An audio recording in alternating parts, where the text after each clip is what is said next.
The story begins on a bright sunset. Someone shouted to his opponent that he had worked hard to reach this place.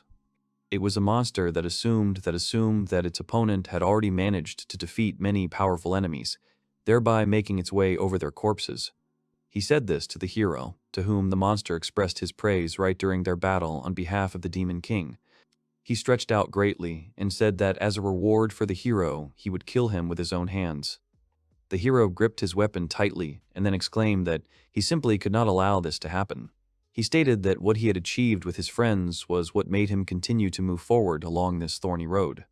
He raised his sword high and then shouted that it was the faith of his friends that gave him strength. The strength of his friendships was simply unshakable. The Demon King looked at them and then said that in that case they should watch him torture. He asked if the so-called power of friendship would work on him.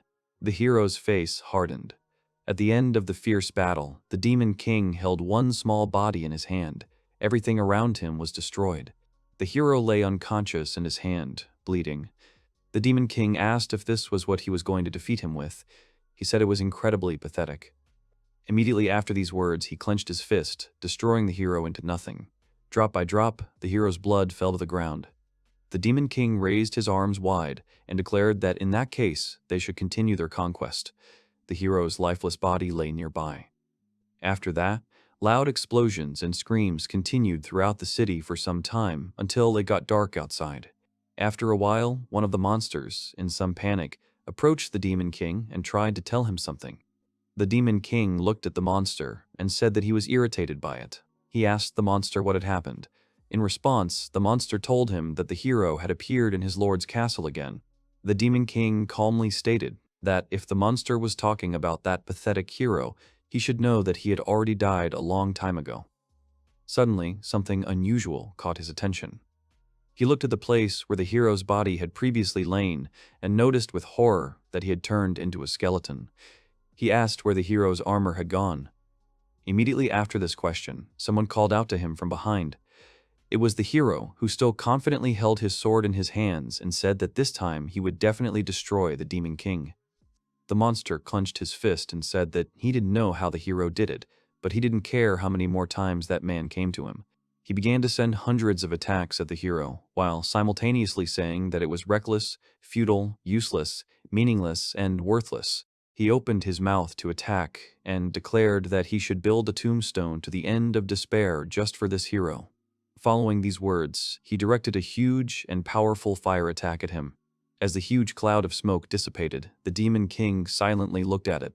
Suddenly, a bright glow appeared in the previously empty space, after which a hero began to assemble from small pieces. The Demon King was amazed.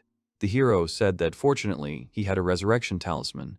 He exclaimed to the Demon King that the real battle would only begin now.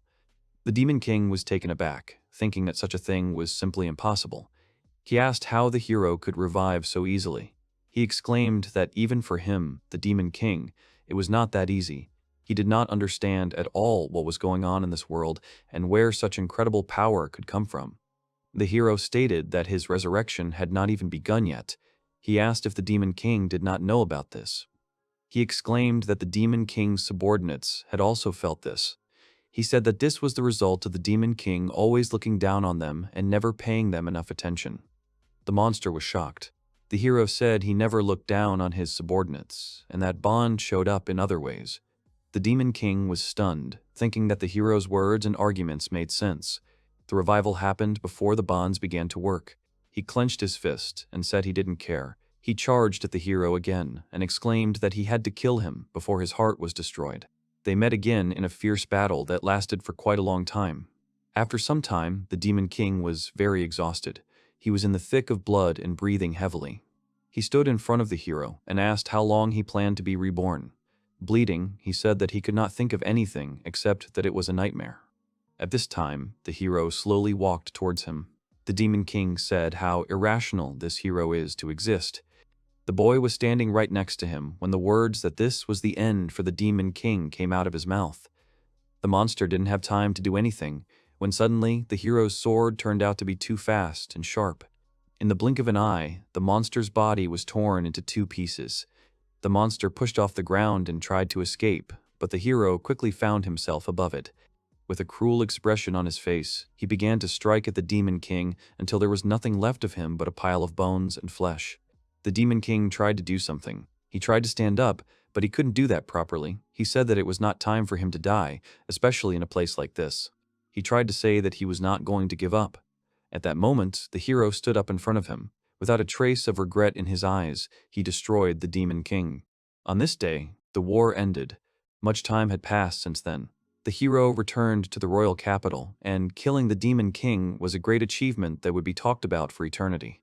This was supposed to be the end, but someone stood up and exclaimed that this was not the end of this story. The monster rose from a small coffin and said that if he had not imprisoned his soul in this isolated vessel, he would have been destroyed along with his body. He stood up quietly and said that he had to look into the situation anyway. He noticed that all the things and money he had saved were gone. He assumed that using a temporary body would lead to something like this. He thought that, first of all, he should have a snack. Suddenly, he noticed that his soul began to leak out, but he quickly caught it and returned it back to his body. He screamed loudly, saying that his soul had just almost flown away. He was in real horror. Suddenly, he heard some strange sound and began to look around for its source. He turned towards the small bushes and asked who was there.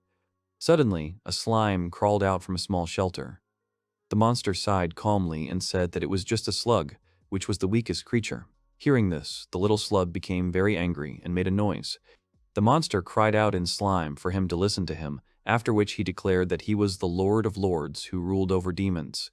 He said that he was the King of Kings, the Demon King Ignis. Hearing this, the little slime only launched a weak attack at Ignis with resentment. Noticing the unheard-of insolence, he became very angry and asked if this slime was really mocking him. He declared that this weak creature should see his full power. The monster created a huge magic circle and exclaimed that the slime should face his ancient magic. He was ready to create fire from the origins of the universe, but in place of his magic circle, only a tiny flame appeared. He got nervous and said that these were just flames, and this was only the beginning. Ignis said that this was a very mystical phenomenon of great magic, so the slime should go back. He got angry and decided that, in that case, he would beat the monster to death. He called the slime to watch, because he was going to use his second form. Despite his expectations, its form was not terrifying or frightening, which caused even the slime to laugh at nothing more. Ignis looked at him and wondered if he was really going to do all this for a slug. He calmed down and thought that this little thing didn't deserve even a bit of his attention. Ignis thought that in the past he was truly the strongest warrior, and he could turn anyone into a simple pawn if he wanted to. He thought that, after all, it was just a trivial fight. He picked up the slug and thought that if he could rely on calculations, if he could survive today, then everything would be all right tomorrow. He thought about the demons. Ignis silently looked at the slime, which sat obediently in his hands for a while, then lost his patience and hit the monster in the face. Ignis was stunned and flew backwards, landing on his back and hitting his head. He sighed loudly and slowly stood up. He began to shake and wondered why he was even doing such stupid things. He exclaimed that he was the leader who controlled evil. He was the Demon King Ignis, after all. He only thought that in the past he had destroyed many countries and also seized everything he wanted. In the past, he had committed absolute atrocities. This is exactly what is expected of the Demon King, but at the same time, he is currently unable to defeat even a single slime. Due to the recognition of his weakness and pity, he was shaking. Seeing this, the slime may have felt some pity. It slowly walked towards the Demon King, then jumped onto his shoulder and connected with him. Ignis was taken aback and noticed that he could now hear the slime's thoughts. The little monster said that Ignis was incredibly brave to have the audacity to call himself the Demon King. He stated that he had no hatred for guys like him who actually had the guts to do it. Ignis got angry and said that it wasn't like that. He stated that he was not the one who was going to turn in the Demon King or anything like that. Suddenly, he stopped for a moment. Slime said that he understood this, and if Ignis did not believe in his own strength, then he would clearly not be worthy of being called the Demon King. He said that he only assumed this because he, too, was born a monster. He also said that this is the reason why he wants to become more than he is now. He only lived this long because of his belief in this, but he also advised Ignis not to worry about it so much. Slime suggested that Ignis was truly destined to rule the country. to which the Demon King exclaimed that this was the reason he had already been the Demon King once. Suddenly, the slime said that after they exchanged blows, they became close friends. Astonished by such a rapid development of events, Ignis asked what kind of nonsense his interlocutor was saying. Slime said that in honor of this, he could tell Ignis something interesting. Hearing this, the Demon King became interested. Slime said that this was the reason why he had such a gloomy look. He said that the river that was under Ignis's feet was called the Veil of Fire. It was a magical river that only glowed at night, and therefore, if he lacked mana, he should use this river. Hearing this, Ignis slowly descended into the water and then began to laugh loudly. He noticed that it was indeed low mana. Unfortunately, Ignis noted that something like that wouldn't be enough for him, and there wouldn't be enough mana nearby to fully restore him. However, this stock could mark his first day. It was the day of the Demon King's revival. Immediately after that, he turned to the slime and said that he, a scoundrel, would be the Demon King's first servant. He extended his hand to him and said that he allowed the slime to be his follower. After the slime climbed onto Ignis's hand, he decided to set off. He took the slime onto his shoulder and then exclaimed that his journey to conquer the world would begin again from this very moment. Someone was running through the forest, trying to catch up with one monster, who was fighting for his life during this escape. Ignis screamed loudly as he tried to escape from the people who were going to kill him, while the slime on his back swayed back and forth. He scolded himself heavily for allowing himself to make such a gross mistake, because he really should have thought about the fact that there might be monster hunters in such a place. Seeing the Demon King, they came up and said that they should kill this monster. Ignis thought that these people were so calm that it even caused him some fear. Slime said that, considering that Ignis even moves with the help of mana, even running for him becomes a matter of his life and death. He said it wouldn't start. Still running as fast as he could, Ignis shouted to his comrade to finally shut up. Ignis kept thinking about his mana, because at this rate he might not last even an hour. If things were to get worse, then he would have no other choice. He stopped abruptly, then spun his weapon around, causing chaos. He shouted at his pursuers not to underestimate him. He stated that even though he was weak, he was still the Demon King. There was no way Ignis was going to lose to such mere humans. After he drew his weapon, he declared that these people should feel his chaos magic. He called upon the spell of eternity. The amazed people shouted about the whistle, after which a small thing appeared in front of them, which completely absorbed all of Ignis's spell. Noticing this, the Demon King lost all confidence and dropped his weapon. The humans exclaimed that they hadn't even felt Ignis use his mana. They didn't understand what had happened. This hurt Ignis's pride, and he shouted that humans were nothing but cowards. He stated that it was so, even though he was using such a small amount of mana. Hearing this, the people became angry and took up arms against Ignis. One of them walked straight towards him with a cruel expression, but the slime reacted faster. It jumped off Ignis's shoulder and climbed right into the man's mouth. The man coughed loudly, then fell to the ground. His head turned sharply, then exploded. The people panicked. They told them not to let the slime into their bodies, but it was all in vain. Ignis watched this silently, in true shock. After all the humans were killed, Ignis asked if that was too harsh. He was truly dumbfounded by what he had just seen. He repeated this, saying that the Demon King was dumbfounded. The slime approached Ignis, causing the Demon King to scream loudly, saying that his comrade looked even more unpleasant while he was digesting food. He turned away and said that it was better for him not to bother him at this time. Suddenly, the slime handed Ignis something. The monster was surprised and asked if his comrade really wanted him to eat. He said it was for food, of course, but he didn't understand if it was his responsibility. Slime said they didn't just kill because they weren't people. He explained that when they kill, they also eat. It is their pride, the pride of demons. After a while, Ignis was sitting on the ground, and next to him lay a pile of gnawed bones. He sighed and said that although, like mana, it was quite small, he believed it was good as a food supplement. After that, he said that to think that the #1 subordinate would be so active, he noticed that the slime was surprisingly very reliable. In response, he said that this showed that Ignis was too weak. The Demon King yelled at his comrade to shut up. He said that the slime simply did not know his true strength, and if he saw his true form, he would be shocked. He's completely insane. Ignis sat down and said that the problem was that if this kept happening, he would be sent to the grave immediately. He wondered how to deal with this. Slime asked if Ignis could just disguise himself as a human. Ignis laughed and said that now that he had their flesh and blood in him, it would be too easy, because victory was there, you could eat it. He asked the slime if it was listening to him, and then ordered it to watch carefully. In the blink of an eye, a cloud of dust formed around him, and he himself turned into a man. He laughed and said that it was very elegant, and his dignity as a demon king was just showing through. Slime said that if Ignis was going to disguise himself, he shouldn't pretend to be the demon king, because he doesn't want to fail. Ignis exclaimed that it was just a test. In his memories, people looked different. After that, he reincarnated again. A girl appeared before him. Slime asked what kind of armor it was because she looked extremely indecent from head to toe. Ignis asked if all women were like this. The slime said they should move on to the next one. He changed his appearance over and over again, but the slime kept saying it didn't fit some criteria. Now angry, Ignis took the form of a child and asked how about it. Slime said that he barely got it. Then he said that the outfit would be next. He thought that walking around with rags would be nice. Ignis changed his clothes and asked if this was better. Slime said that it should be accompanied by a tragic story about his family being eaten by demons or something. Suddenly, Ignis noticed that a carriage had pulled up to them while they were talking. He had never thought he would be so lucky. He said that it was wonderful and asked if they should contact them. Ignis finished his preparations. Slime asked if Ignis could do something like what he did before. He went down and decided to ask people. Ignis became unhappy and said that he had escaped from the forest. With tears in his eyes, he said that his parents had been eaten.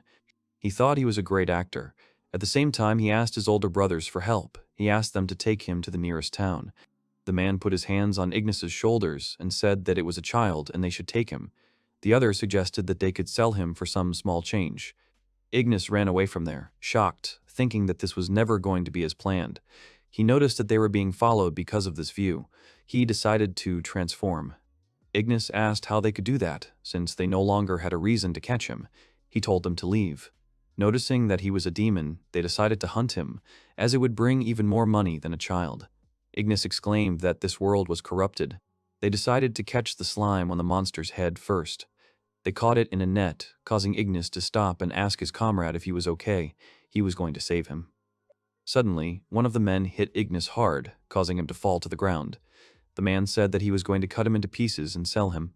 Ignis panicked and told him to wait, because for him, the Demon King, it was impossible to die in a place like this. Suddenly, someone hit the man with all his might, after which he went flying.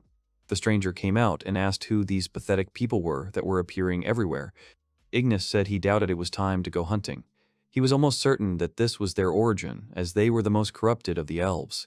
They had green skin, a muscular body, heroic fangs, and were one of the most well-known types among demons. He asked the monster if he was an orc. The orc smashed the man's head and asked Ignis if he had been attacked by humans too. The Demon King asked if the orc had been attacked too. The monster said that it was so, and unfortunately, with their time, such people are becoming more and more. This place cannot be called safe for monsters. He asked if Ignis wanted to go with him to his village. He called him a knuckle. Ignis asked if the orc knew who he was. He said he was the evil of evil, the king of demons. The orc said that it was natural for every male demon to want to become a demon king, but it wasn't enough just to want to, so Ignis shouldn't dwell on it. He said that he understood how he felt. Ignis was shocked because no one believed him. He didn't understand why this was happening. Slime said that Ignis didn't make the first impression that a demon king should make. Ignis needed to be more confident.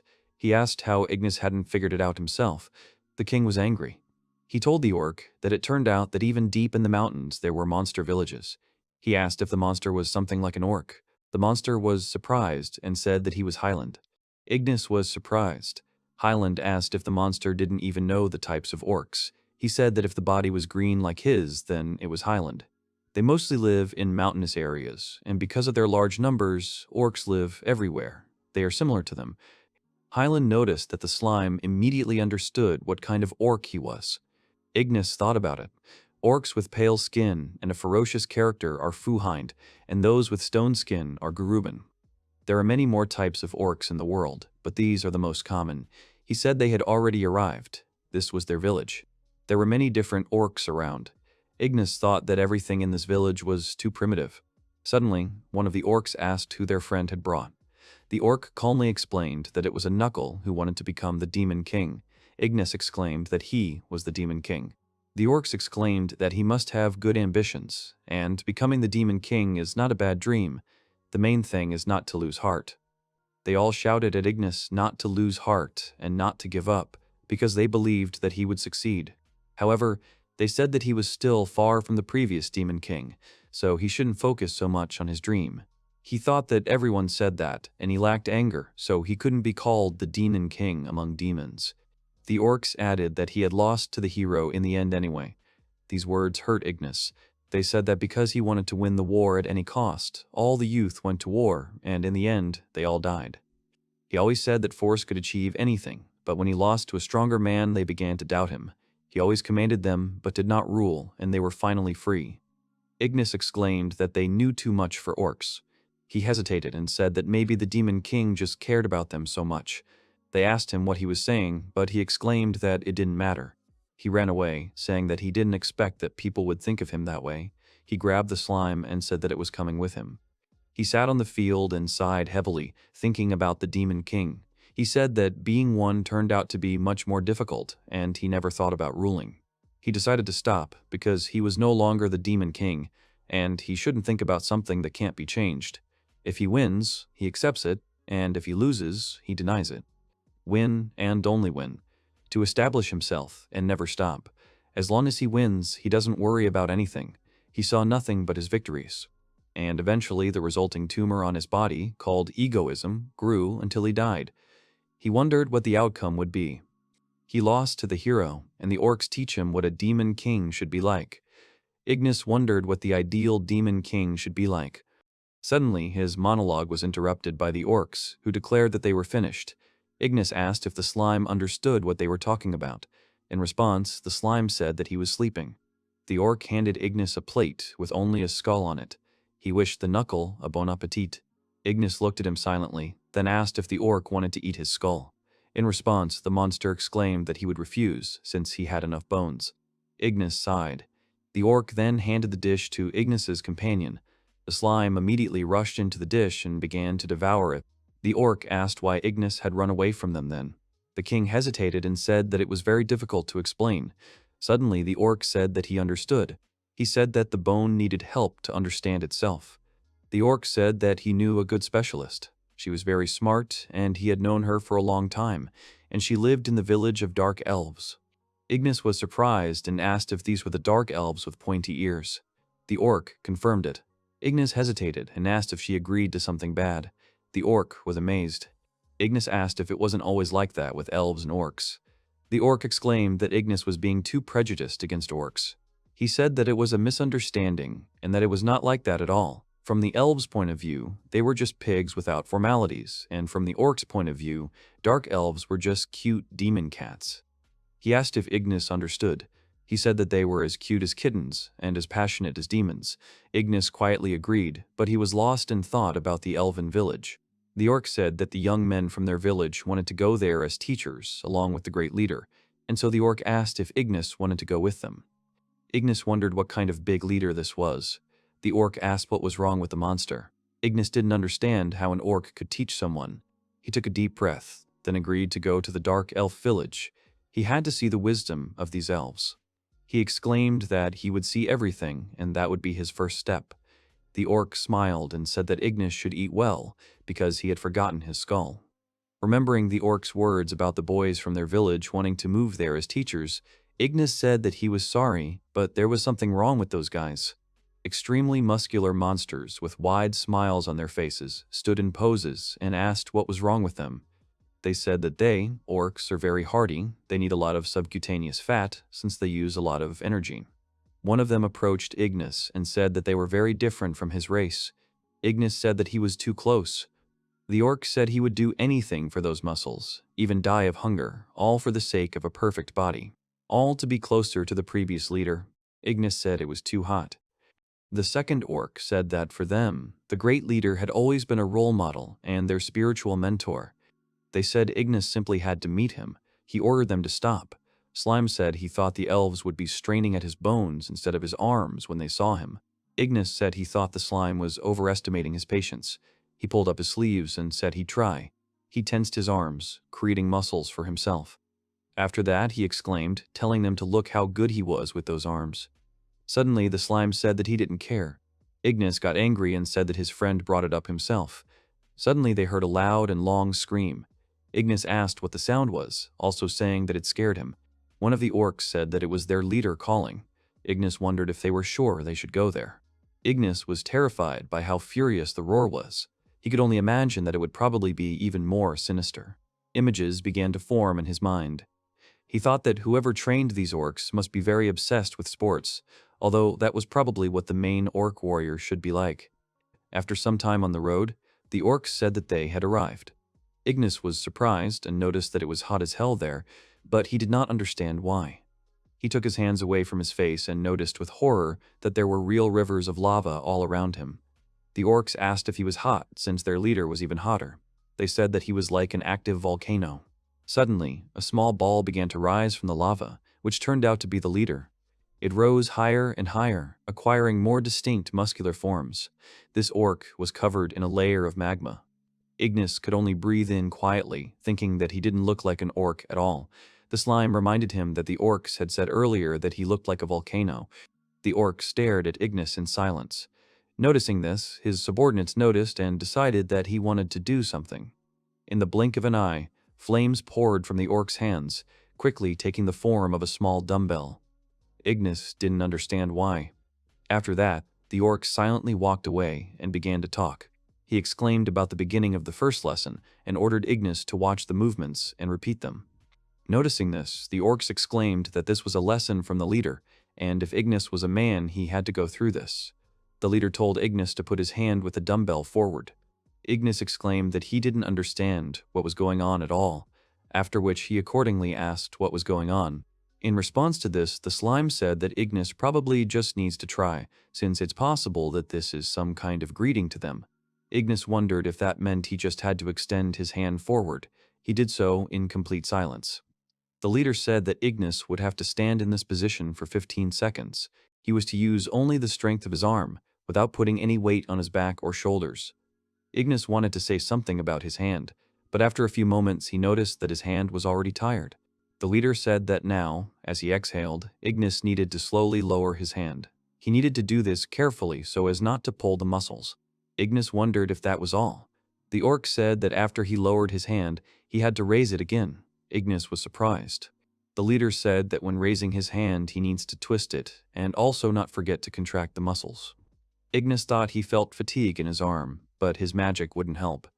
The orc said Ignis had to do this about 15 times. He said Ignis should do it until he reached his limit.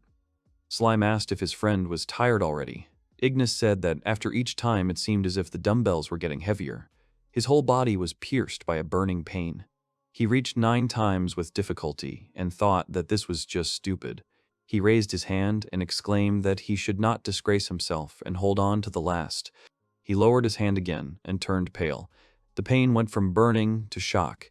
He could no longer raise his hand. He thought that the feeling of weakness was very strange.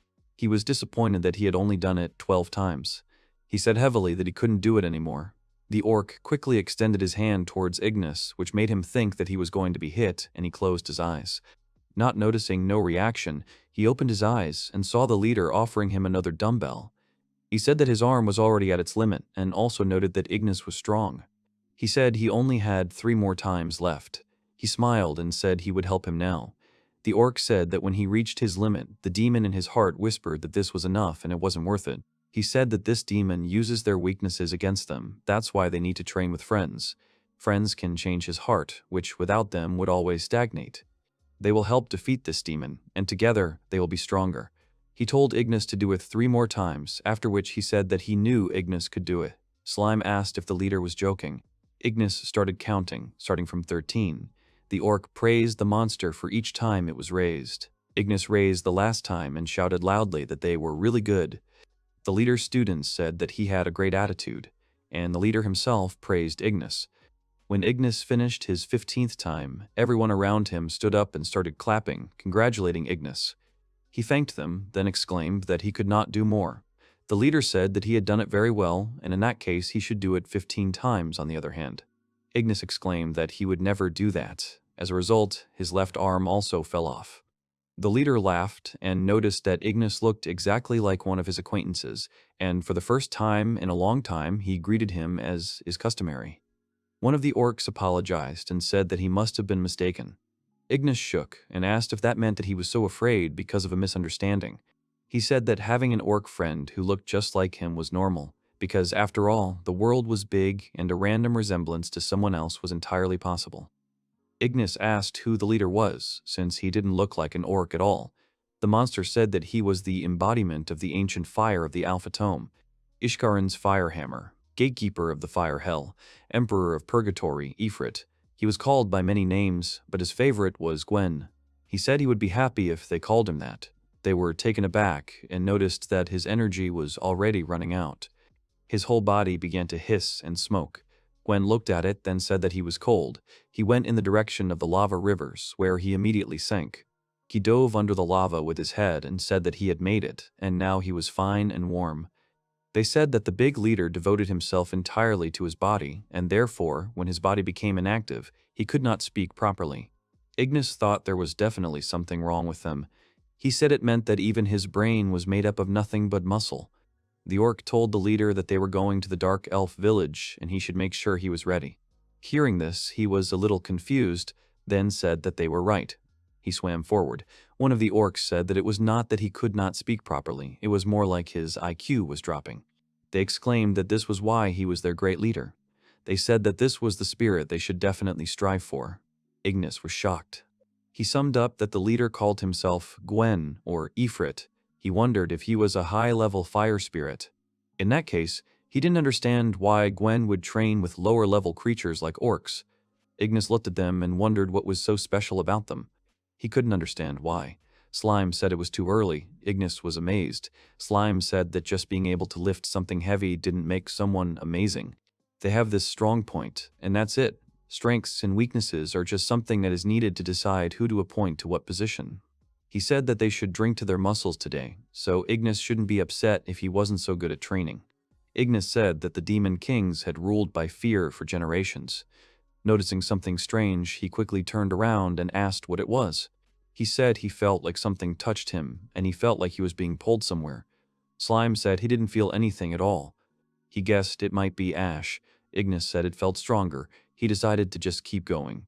They were full of enthusiasm to go to the dark elf village. Together they ran, still full of energy. Ignis was lagging behind them and asked if they were going too fast. He said his lungs were already burning. Ignis also wondered why the slime was so fast. At that time, the slime had arms and legs to move quickly. He yelled that the slime should stop doing that, because he didn't look like a slime at all. In response, his friend asked what Ignis knew about slimes. Breathing heavily, Ignis said he didn't care and there was no need to rush. Gwen exclaimed that his student was wrong. He said he should try hard while his muscles were still hot. Ignis thought he was too close. Gwen asked if Ignis knew that muscles had different loads, but the motto of their training was to avoid injury. Lifting weights all the time is not good. You can't overdo it. In other words, in order to have an optimal workout, it is better to do several different types of exercises in a row when the body functions are normal. He continued to tell, after which he summed up that, in other words, the appropriate load, the pledge was in time. Ignis agreed with him.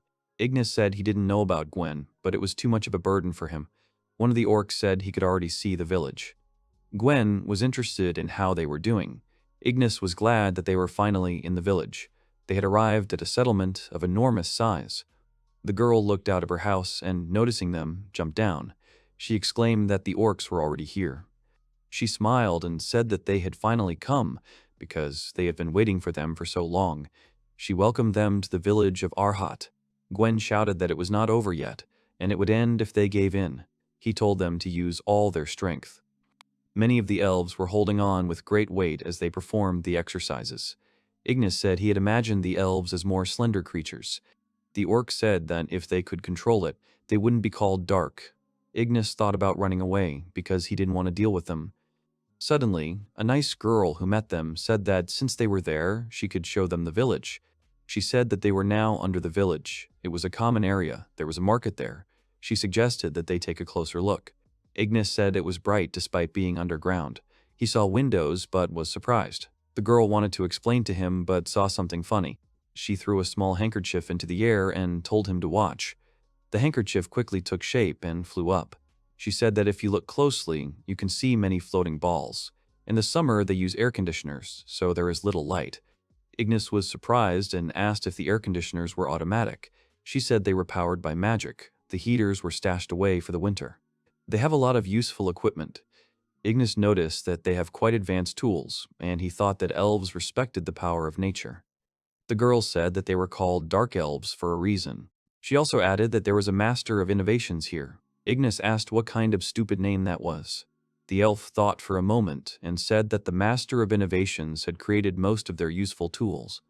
Ignis was surprised. He thought that his weakness was clearer than he thought. He wanted to strengthen his strength. He wanted to improve his staff. He asked loudly if the master of innovations could strengthen his staff. The girl said she was not sure and then asked if he should go himself. After a while, the tall elf noticed that the village chief's daughter and the knuckle had come to him. He asked if they wanted him to look at his staff. He said it was easy. He later said that he tried, but judging by the results, it was impossible. Ignis looked disappointed. The master of innovations said that he knew he was bragging, but anyone would get the same result. He asked where Ignis had found it. Usually, you can tell the type of wood the magic staff is made of. Pine, dogwood, beech, or oak, but the wood the staff was made of no longer exists on Earth. Ignis asked what that meant. The master of innovations had studied little of the history of trees, but he thought that something that old might be a stardust tree or a peace tree. He also noticed that there was a seal on the staff. He asked Ignis where he got it from. The monster said it was strange and he couldn't remember. He said that the staff had always been with him. Novatius asked if it had been there since birth. Ignis wondered if it had been there since he was born. Suddenly, his eyes went dark and his body fell apart. The girl and Novatius rushed to him, asking if he was okay and if he was hurt by any chance. Ignis stood up and said that everything was fine and he had just lost consciousness for a moment. Novatius assumed that this staff was connected to Ignis's existence. He asked if he could remember anything. Ignis didn't know if it would be useful, but the staff could use high-level magic that exceeded his abilities. In fact, he escaped from a desperate situation by using a high-level magic called soul separation. All the magic that Ignis could use was old. Novatius noticed that his new acquaintance could also use ancient magic. He said he didn't know the details, but some secrets, including Ignis's past, were likely contained within the staff. He looked at the staff and said that this story had become complicated. Suddenly, they heard someone stomping. An older guy burst into the room and exclaimed that they had a problem. He said that something had happened to Gimlet's grandmother. The master of innovations was surprised. Someone was running, wanting to show something, and his companion asked him to stop. One of them put something wooden on the ground and said that they had arrived. A large orc and a girl chained to a bed were in a beautiful field. The orc said that this was his favorite place. The girl sat on the bed and looked at the nature around her with admiration.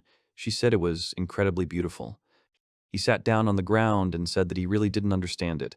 He said that she shouldn't sit alone and be sad in a dark room, and then asked if she felt any better. The girl smiled and said that she was already old and it was becoming difficult for her to go out. The orc did not understand what the problem was, after which he said that this was the reason why he brought her bed. The girl looked at him in amazement, then laughed sweetly. She caught a leaf from a tree that the wind had blown away and said that it was quite funny. The girl gently touched the petal, after which it turned into a luxurious bouquet.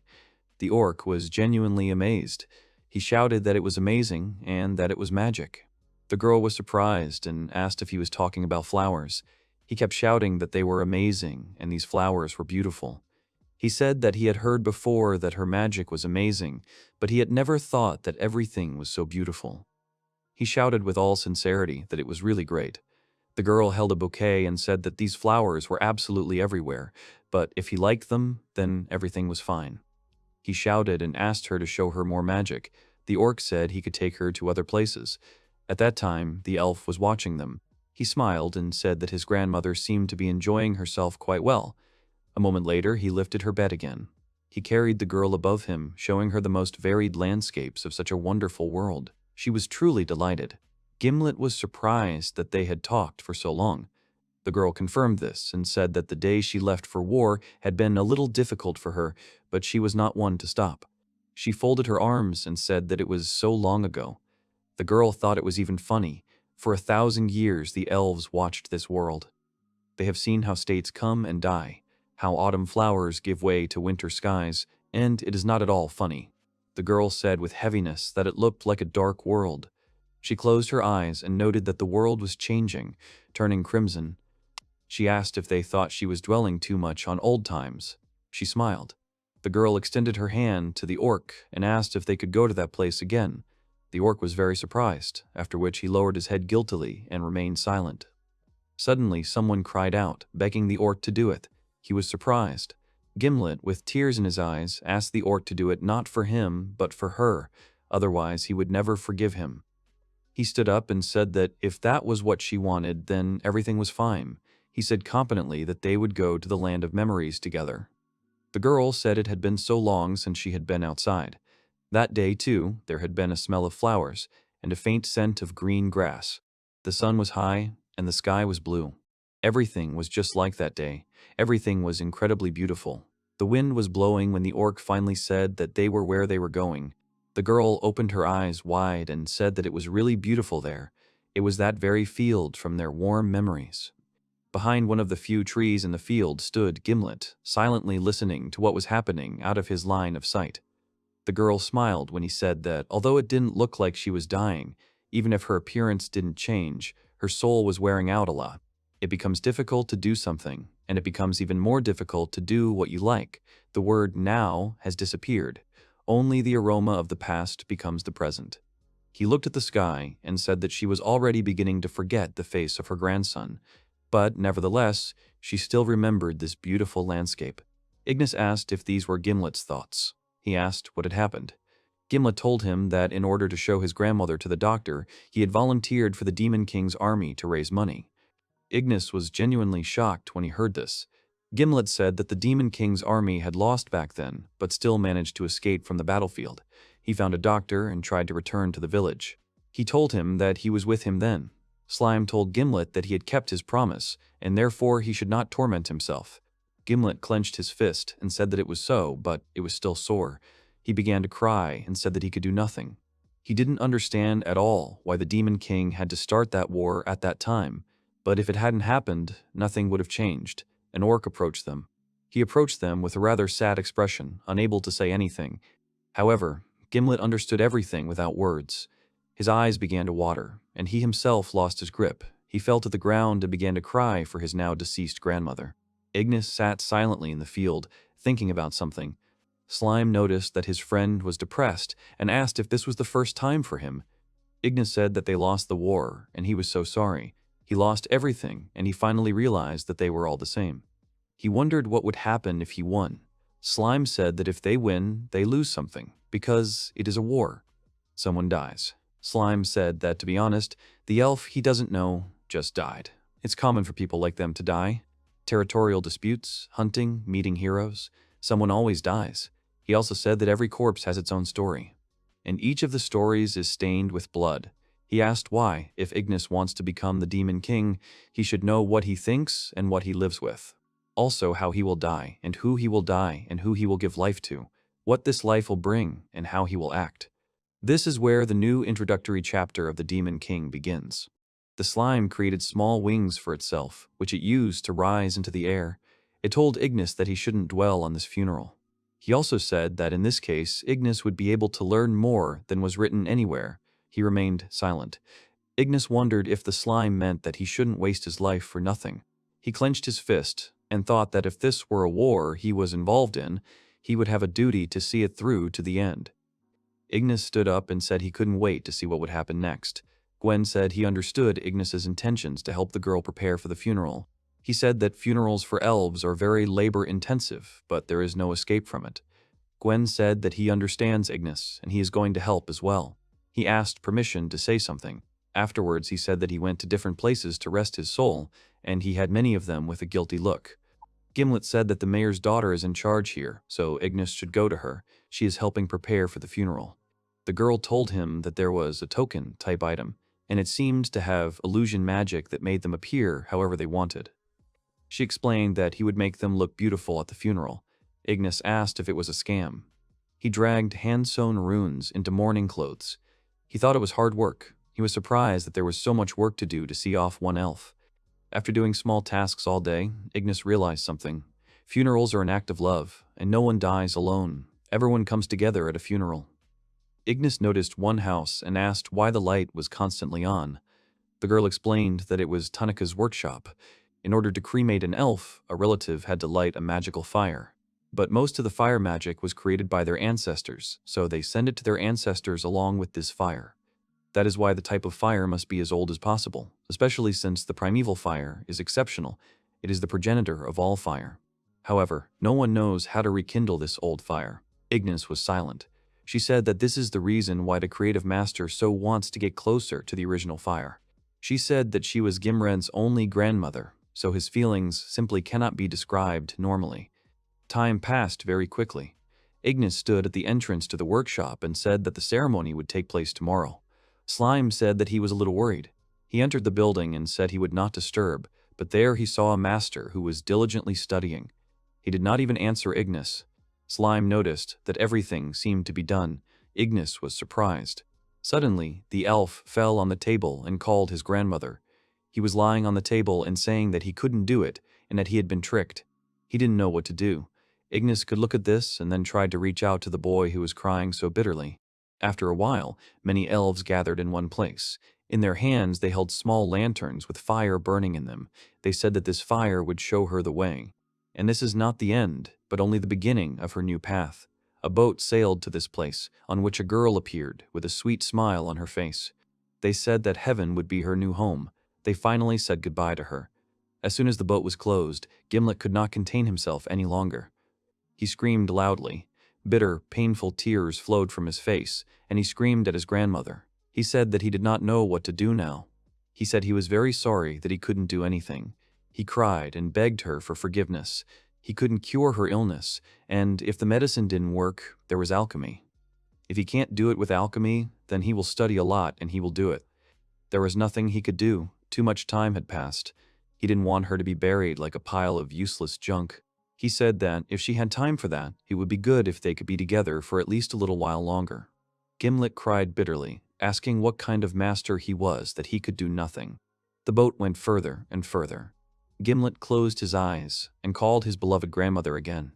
Suddenly the boy was very surprised because he saw a bright fire from the boat in which his grandmother was. He wondered if this was the primordial fire. Gimlet knew it was impossible since it was not finished yet and he could not reproduce it. Suddenly, Gimlet stood in front of him and said that this was his primordial fire. Gimlet looked at him in amazement. Slime also silently watched what was happening. Ignis said that it was rather selfish, because the one who once started the war became so sentimental. The one who laughed yesterday turns into a mass of meat that cannot speak or shake his head. This must be what oblivion is, and what moves people's minds. He said he was still dying, and he still needed mana, but just a little bit, he understood. He didn't know how it would help, but he wanted to do something. He knew nothing at all. Ignis asked if the hero knew what monsters really were, what he would do. He wanted to know his answer. Ignis said he was sorry because he couldn't carry the luggage. Carrying all the bags on himself, Gwen said it was okay because it was just a light workout for him. Gimlet noticed that Gwen was very reliable. Suddenly, Ignis asked the elf if it was a good idea to up and go and trade in another village. Gimlet explained that he had to pay for the funeral expenses and he couldn't cry forever. He smiled and said that it was hard to live there at a time like this. He stated that he would rather get to work. Then he asked if Ignis had learned the secret of the staff. In response, the monster said that he was worried about the elf. However, he wondered why Gimlet was interested in the secret of his staff. Afterwards, he noted that he had learned something. They say there is an expert, they called her the Queen of Concealment, who suggested that maybe they could get a clue with her help. Gimlet thought for a moment and said that he had something he wanted to give to Ignis. He reached into his bag and thanked Ignis for his help. He quickly pulled out a couple of items from his bag and handed them to Ignis with a smile. The monster was a little surprised. On his hand lay a small silver wand and a guide ring. Gimlet said that Ignis's staff was something he didn't know about, and it was sealed. They couldn't dispel the seal or study it, so he advised Ignis to take it, since it was the best he had for now. Then he asked what about this ring. He said that it is a literal measure, and Ignis can know the state of the seal when he puts it on. It will help him. Gimlet explained that the seal is always unstable and dangerous, but for some reason the seal can break very unexpectedly. He also noted that Ignis would want to break it to learn the past. However, Gimlet had a bad feeling about this, so he said that it was better to find out first. He could strengthen the seal, but he did not know what to do next. Ignis refused and said that they could do it, but sooner or later they would still have to face it. The elf agreed and said he understood. At that time, several people were watching them. They said that a cleanup operation was beginning. Some time ago, a meeting of saints, knights under the direct command of the Holy King was held. There met Kazodi of the Earthquake, Artemilius of Reverberation, Vincari, the Maiden of Water, Enfia von Triton, the right hand of the Sage, and the motionless trees of Juria. One of the saints put papers on the table and said that this was all the data. He said that several years had passed since the Demon King was killed. The monsters have dispersed, and the humans have regained their strength. The demons no longer have the power they once had, and it is time for them to go on the offensive. Enfia said that they should attack the monsters from different directions, thus gathering them in one pile. Afterwards, they should destroy them. The command was given to them by the Holy King. The girl said that first of all they need to gather soldiers, provide security for the people, and so on. The main thing they need to do is arm themselves. She said she would take the initiative to put pressure on the rest of the world.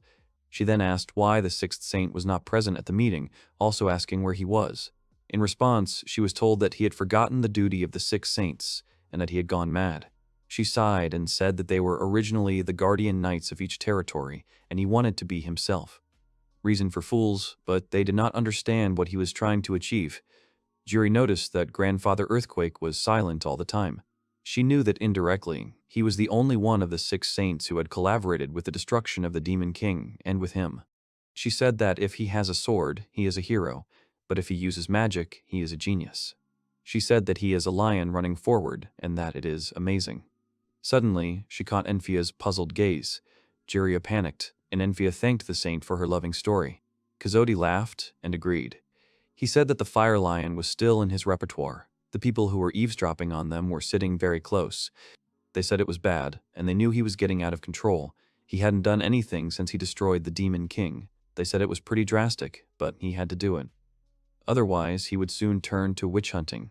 The girl in the neat but massive hat said she hoped that was not the case. She said that was the reason she created the Witches' Guild. Their only problem was people who were too brave. The man who was with her said that he had a son, and she might think it was stupid, but to protect him, he was ready to kill any creature. The girl said that she knew he would say that. The wind was strong that day. Someone dressed in a thick cloak stood under a tree. He thought that, after all, it was so. He realized that without a doubt, this world had its own secret. A small bush rustled loudly when suddenly something flew over it. There was a heated discussion about something important in the forest. Ignis sighed deeply, asking Gimlet if there were many monsters in this village. The young elf thought for a moment, then said that there would be plenty of them. It was all because of the queen. The boy said that she was amazing.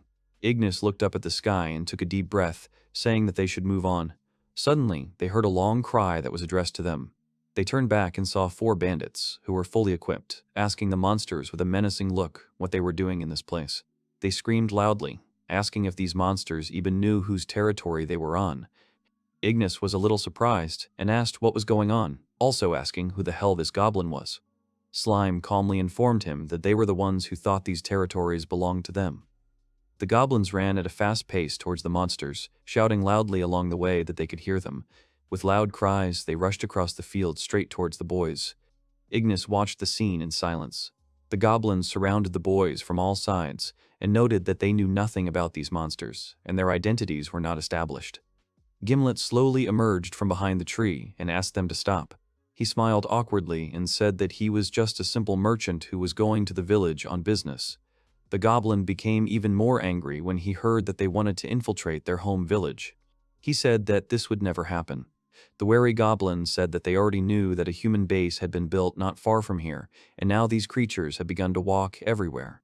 These evil people disguise themselves as monsters and collect information everywhere. They began to slowly but threateningly approach the guys, saying that they were going to skin them. The goblin started to shout something, but Ignis calmly informed them that they did not want to fight them. He also noted that it would not solve their problem. He held his weapon towards the goblin's neck and called them fools. Ignis calmly asked if he really looked that much like a human. He added, saying that humans wouldn't choose between such different bodies. He told the tense goblin to look at him.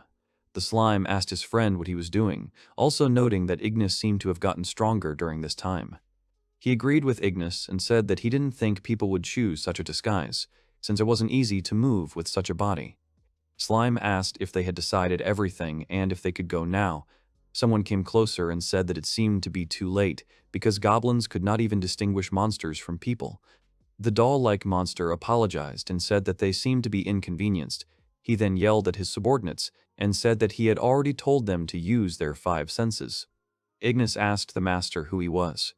The small goblin apologized for being rude, as he had forgotten to introduce himself. He said that he was the blade of this village, the one who stained the land with the blood of his enemies. They could call him boss. Afterwards, he asked Ignis who he was. The monster stood up straight and said that he was the leader who controlled evil, who had destroyed many countries, who had captured everything he wanted, King Ignis. Gimlet asked what this strange greeting was. He exclaimed that he was an ordinary merchant who was going to the village to sell his goods. The boss recognized this elf. The goblins asked if they knew each other. Gimlet said that he used to trade a lot, and their boss often bought from him. The goblins fell to the ground and began to apologize, as they did not know and were disrespectful. Gimlet said that everything was fine. Ignis noticed that the elf seemed to have found friends. The boss apologized again for the inconvenience and said that he would take the boys to the village. He addressed him as the king of demons with a small dream. On the way, Gimlet sighed, noticing something that had not happened before. The boss said that in times like these they had to be prepared.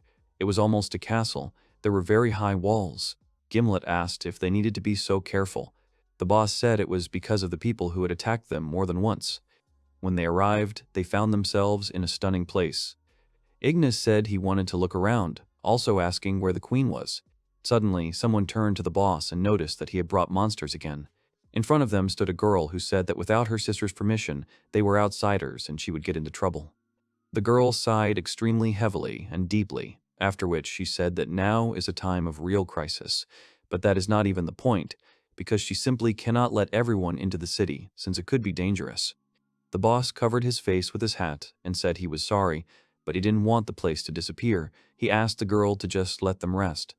The girl with a dissatisfied face was about to repeat her previous words about not letting everyone in, when suddenly someone approached them and said that they could stay. He said that they could stay if they were Lord Tarek's guests. A creature with the face of a horse appeared before them, riding on another horse. He exclaimed that Lord Tarek's guests were also his guests. Ignis stared at the monster in amazement, unable to believe that he was seeing a horse riding another horse. The monster loudly asked if they shouldn't be more friendly to their guests. He said that, first of all, it is sincerity, and doubts turn everyone into their enemies, so they cannot properly understand the situation. Ignis noticed that this man clearly likes to talk. Suddenly, the girl got excited, remembering the monster's words about sincerity, and asked if that was what he wanted. She turned to the guests and loudly screamed that she was sorry that she had spoken like that, after which she asked why they had come. Gimlet looked away and said he was there to trade, that's all. Gwen was hungry, and the slime wanted to find someone to talk to. Ignis said he had something to show the queen, so they should take him to her. The girl screamed loudly with tears in her eyes, saying that they should stop telling everyone at once, because she didn't understand anything. Slime said that in that case, she should listen to him. Then he told the girl to give him the village map. She obediently gave him the map. Then the slime said that they needed to meet the queen, to which the girl said that they could leave it to her. The slime also said that they needed a place to rest. The girl smiled and said that she heard them. Slime noticed that the girl knew everything about everything in the village, after which he noted that she was an extremely smart young lady. The joyful girl confirmed this and said that he could ask her about anything. Walking through the village, Ignis noticed something and asked the girl why only the main gate was made of stone. In response, the girl said that it was so because it was the only weak part, because on the other sides there were huge cliffs. There was a steep slope from which even mountain goats fall. They used their terrain as a weapon, creating an impenetrable fortress out of the village. Ignis asked if they were attracting more attention by building something so big. The girl said that there was nothing to worry about, because she had blue eyes of starfrost. Ignis asked what kind of eyes they were. Ignis asked her, wondering if she knew. The girl laughed and said that she couldn't do anything, so she would tell. She explained that her sister's magical power was special, and she had unmatched magical power in general. However, one power stands out among all of them. She can reveal any difficult seal or past. The evidence of this rare power is her eyes, shining like a blue frost star. She asked if he understood, because it was really amazing. Ignis asked if her sister was really that strong. The girl confirmed it. She said that even though she had such great power, she was not as great as the Demon King. She didn't want to show off, but her sister only uses her powers for the benefit of monsters. The girl smiled and said that her sister was simply the best in the world.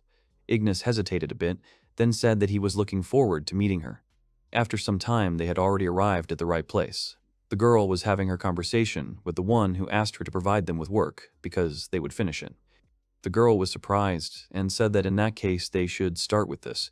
The monster exclaimed that this was truly the best job he had ever done. They met the Queen of Concealment, whose name was Alde Karifa. She was telling her workers that, in that case, they should finish. The girl called her sister, and as soon as Alda heard this voice, she smiled widely, after which she threw herself into the arms of her beloved sister. The girl smiled and asked Alde if she really missed him. The queen said that it was not like that at all. Then the girl pointed towards Ignis and said that she had brought someone. The queen looked in that direction and saw Ignis, who smiled awkwardly and greeted the queen. Seeing him, Alda smiled, calling him a knuckle. Ignis became visibly angry. He looked at the girl silently. Slime said that even so, he couldn't hide all his bones. The girl asked what was wrong. Ignis turned away and thought with tears in his eyes that it was true, so he shouldn't worry so much. The queen looked at him and asked what he wanted from her. After some time spent explaining, Alde asked if that meant, in other words, that Ignis wanted her to examine the staff. Ignis said that it was, but warned the queen to be careful. Smiling, Alde said that he could leave it to her. She touched the staff, and the entire room was filled with magic circles of varying sizes. Ignis looked around in amazement, while the slime wondered what kind of magic it was. The queen breathed heavily, asking if it was true. She felt many eyes looking at her, and then she let go of the staff and fell to the floor. She asked what was wrong with the staff, saying it was abnormal. Ignis said it was bad, then asked what she saw. The girl hesitated, then said that she felt different. This power was like from another dimension, something dark. It was a terrifyingly large power. She said that this extraordinary magic power belonged to the Millennium Emperor. Hearing this, the slime asked how Alde knew what kind of magic power he had. The girl said that 1,000 years ago she had already felt this before. It was at that very moment when she had just touched him. Because of this, she forgot who she was at all. At that moment, she heard nothing, saw nothing, and felt nothing. She had no idea what to do. She was very scared, and she could notice that the same power was coming from this staff as from that emperor. Ignis thought that the 1,000-year-old emperor would be the key to solving this mystery. He asked Alde if she knew anything else about the 1,000-year-old emperor. The queen's sister looked at Ignis in confusion and said that he was the first demon king. She asked if he knew him. She said that his strength was unmatched, and his eyes were connected to heaven and earth. He was an emperor who knew everything and could overcome death. The girl could not know whether it was true or not, but for thousands of years the empire created by the emperor defeated many heroes. It is even said that he built a country of happiness. She said that he created a country by uniting all the monsters, and this is the greatest creation of the 1,000-year-old emperor. Suddenly, the slime noticed something unusual. Ignis caught a small stone and asked what it was. Slime noticed that the ceiling of the building was crumbling. At that moment, a terrible thought occurred to him. Suddenly, the whole room started shaking. On the roof of the building, they could hear terrifying sounds. Slime noticed that something was happening up there and then exclaimed that they needed to get out of there. When they went outside, they noticed that the village was under attack by a human army. Many people were attacking and killing the monsters that lived in the village. Ignis looked at this in shock. Someone tried to attack the monster, but Ignis fought off the attack and sternly said that they had come here at the wrong time. The queen screamed, asking what was happening. She saw many people, and also many dead monsters. Seeing the whole picture, she screamed heavily and asked what they should do. One of the people rushed to attack Alde, wanting to kill her. Suddenly, Ignis appeared in front of him and threw the slime at the man. In an instant, the slime engulfed the man, turning him into nothing. Covered in blood, Ignis told the queen that she was safe now. The girl said that was not true. She did not understand how this could happen. Ignis said they had breached the main gates, and fear and confusion were contagious. The situation was pretty bad. Suddenly, the queen's sister, Alicia, ordered everyone to evacuate quickly. Alde looked at the girl, then turned around abruptly and told the others to follow Alicia's instructions. She told the demons who could fight to take up arms and fight. Noticing the queen, the monsters shouted to the lady that it was really her. The boss and his army made sure Alde was safe. He said he just couldn't wait to get to her. He said sternly that he would take care of everything, so Alda should take everyone and run away. Seeing Tarak, the girl was very happy because everything was okay with them. She said she had no idea what was going on here.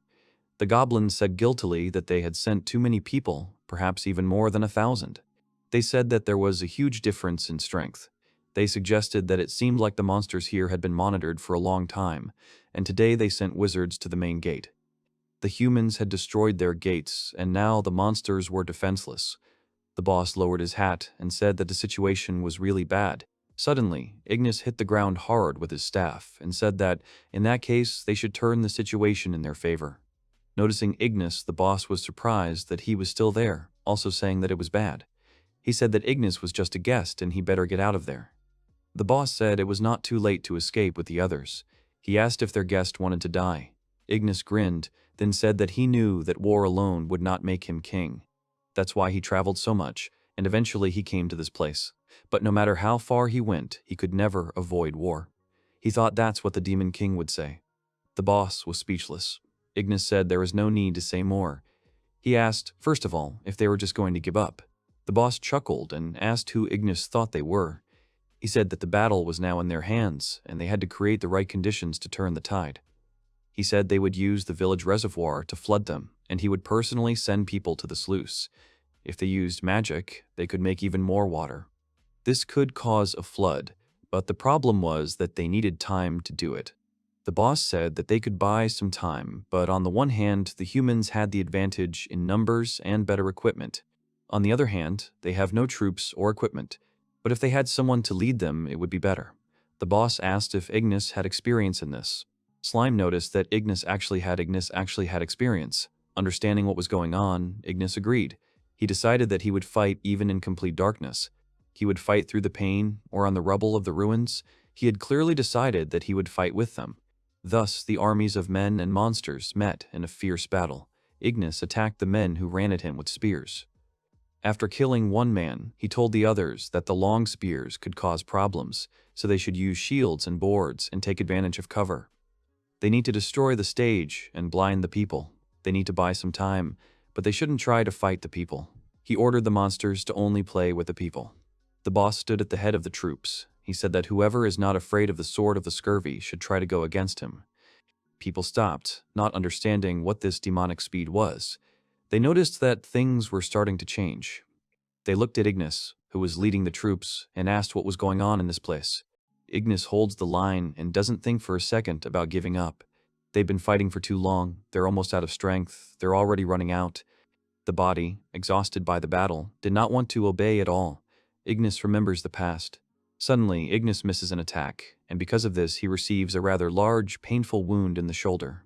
Meanwhile, his warriors desperately tried with all their might to hide behind wooden shields from the cruel spears, fast arrows, and piercing swords of people.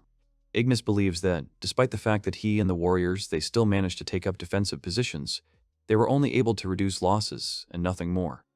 Ignis realizes that reinforcements are already coming through the gate. The demon immediately understands that, in the end, if this situation continues, the front line will soon collapse. There is complete devastation all around. Only the name of the street remains. Ignis is attacked by another enemy, and the demon, fortunately, was able to repel it, putting his sword in front of him in time. The slime, unexpectedly, but very timely, crashes into the head of the enemy warrior, and he, losing consciousness, falls to the ground, no longer having the ability to fight. Ignis praised the slime, but deep down he is clearly immensely grateful to his friend. The creature accepts the praise, turns to Ignis and asks if the demon does not think this is a bad sign. He clearly does not like this whole situation. Ignis looks up and carefully explains that it doesn't matter at all, because when the flood comes, the power will definitely be on their side. Besides, they are holding the line quite well. The creature doubts and asks if too much time has passed. He wonders if they will even be able to defeat the enemies who are fiercely opposed to them before the flood begins. Ignis raises his head even higher. He addresses the slime, exhales heavily, lowering his horned head, and says that they will still have to be content with what they have. The demon addresses the slime again and asks it to do him a favor. Sometime later, the boss is in a difficult fight. His sword does not leave the bodies of enemies alone. The man walks among the fallen soldiers and their swords firmly planted in the ground and hears a voice from the side. The subordinate announces that the sluice mechanism is now broken. He thinks the people have already guessed everything. The subordinate suggests to his boss to send trolls there because they are strong enough, and such a task will not be difficult for them. Ignis stands to the side, watches the boss and his subordinate, and then confidently explains that this is impossible because the trolls already have other work. To cut off human reinforcements, the demon sent trolls to the main gate. It was thanks to them that the front line was saved. Even if the trolls manage to buy some time, they will still need to do something with the gateway. The man asks if Ignis really wants to open it himself. Despite everything, Ignis is extremely determined, and the man says that in the face of such pressure, this is the worst decision. No matter how hard they tried, their plan was somehow discovered, and now everything works against them. Now nothing will change, because everything is working in favor of the enemies. The demon is firmly convinced that he cannot allow this under any circumstances. Meanwhile, Gwen, the orc lord, is furious as he crawls out from under the rubble. He walks through the forest among the trees and thinks about his own thoughts. He is sure that there is no sun in the universe that never comes out. He intends to prove it to everyone. The slime approaches Ignis. Arriving at the place, he says that he did as the demon asked, and he said that he can definitely destroy everything in one blow. Ignis immediately understands that they will be able to use the gateway. The demon looks to the side and immediately understands that the time has come and orders everyone to disperse. The demons rushed away from the battlefield without looking back. People in the heat of mad rage do not understand what is happening because the demons began to retreat so suddenly and unexpectedly. They again raise their swords and make a firm decision to defeat the enemies and go to the end. The leader, in luxurious and strong armor, raised his hands up, holding a sword tightly in one, and called on his comrades to fight so that there would be an opportunity to finally put an end to all this disorder. He loudly announces that the gates are finally open again, and that the games have long since ended. The man pointed the tip of his sword in the direction of the attack and called on the soldiers to crush all the demons in the indicated direction. Meanwhile, Ignis runs among the dilapidated houses and buildings from the line of soldiers with weapons. A crowd of people in heavy armor discovered the unfortunate demon and, screaming and running, rushed after him, raising their hands with spears and swords high into the air to raise their fighting spirit. All the warriors were furiously determined to win, and, seeing the enemy, they began to shout loudly and shrilly that he must not be missed under any circumstances, and for ease of communication among themselves and designation, they called him Horned. As soon as the demon turned the corner, the warriors immediately caught up with him without the slightest delay. They did not retreat from him even a step. At one point, they were stopped by a huge stream of water, more like a tsunami. As it turned out, as soon as he turned the corner, a huge wave crashed down on the enemies and washed away all the people, who, even without this incident, had no way to get out of the trap because of their heavy armor. They helplessly floundered in the water. The remaining soldiers who had not yet been washed away ran as fast as they could away from the huge waves. Ignis watched from above. He had managed to climb higher and escape the flood. He was not visible among the wooden plank buildings. Ignis thinks that this event is now over, when suddenly his attention is drawn to loud screams off to the side. Two silhouettes were in the raging waves, hoping to catch hold of at least some broken board or some other object. Two girls tried to save themselves. One of them screamed loudly and pitifully, as loud as she could, and called Alicia to hold on even tighter, and the other just asked her sister for forgiveness. The demon was horribly surprised when he saw the queen and her sister in trouble. Alicia helped with the evacuation of children, so she herself was almost the last to evacuate. It was at this risky moment that the queen decided to help her sister. Ignis uses the magic of the Eternals, and magical streams rush to the victims. The demon uses his magic to try his best to hold on to the girls in the water, and asks the others to also grab on to the magical rags he created with magic from his staff. Suddenly, the board on which Ignis stood cracked, and he fell immediately as the other boards gave way and crumbled into splinters. The subjects only managed to stretch out their hands to the demon, who had already fallen into the abyss of the waves, madly beating against the walls of the buildings. a terrible, impenetrable darkness through which not a ray of light can be seen. This condition can be explained as clouding of consciousness and dizziness after a blow to the head. Suddenly, someone's armored hand grabs the thin wrist of another hand. Ignis sits and tries to come to his senses with effort. Suddenly, the demon is instantly awakened by screams from the side, and he immediately comes to his senses. The queen angrily and furiously asks the guard to give the thing back because it was very dear to her. The stolen thing turned out to be the queen's precious crown. The guard took this item from the queen, who was locked in a cage. He addresses her as a snake and insistently asks her to get off him. He took her things with the words that this crown will be a gift for the royal family. The girl screams loudly and objects, while the guard elbows her in the face. The man notices that the queen is very persistent. The girl glared at him, wiping her nose, forced to endure the inconvenience caused to her. He leans on his spear and asks, with disgust, why she can't just give it to him. The guard thinks that the girl should thank Mr. Vargas for the fact that she is still alive at all.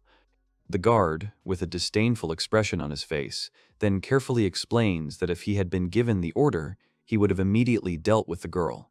The queen did not listen to him at all, and only tried to get her crown back with screams. Meanwhile, Ignis came to his senses completely and, observing this picture, asked if this meant that they were not going to defeat them yet. And the queen turned to him and was glad that the demon had finally woken up. At this time, after such words, the demon thought about the fact that the queen had sweetly called him sweetie.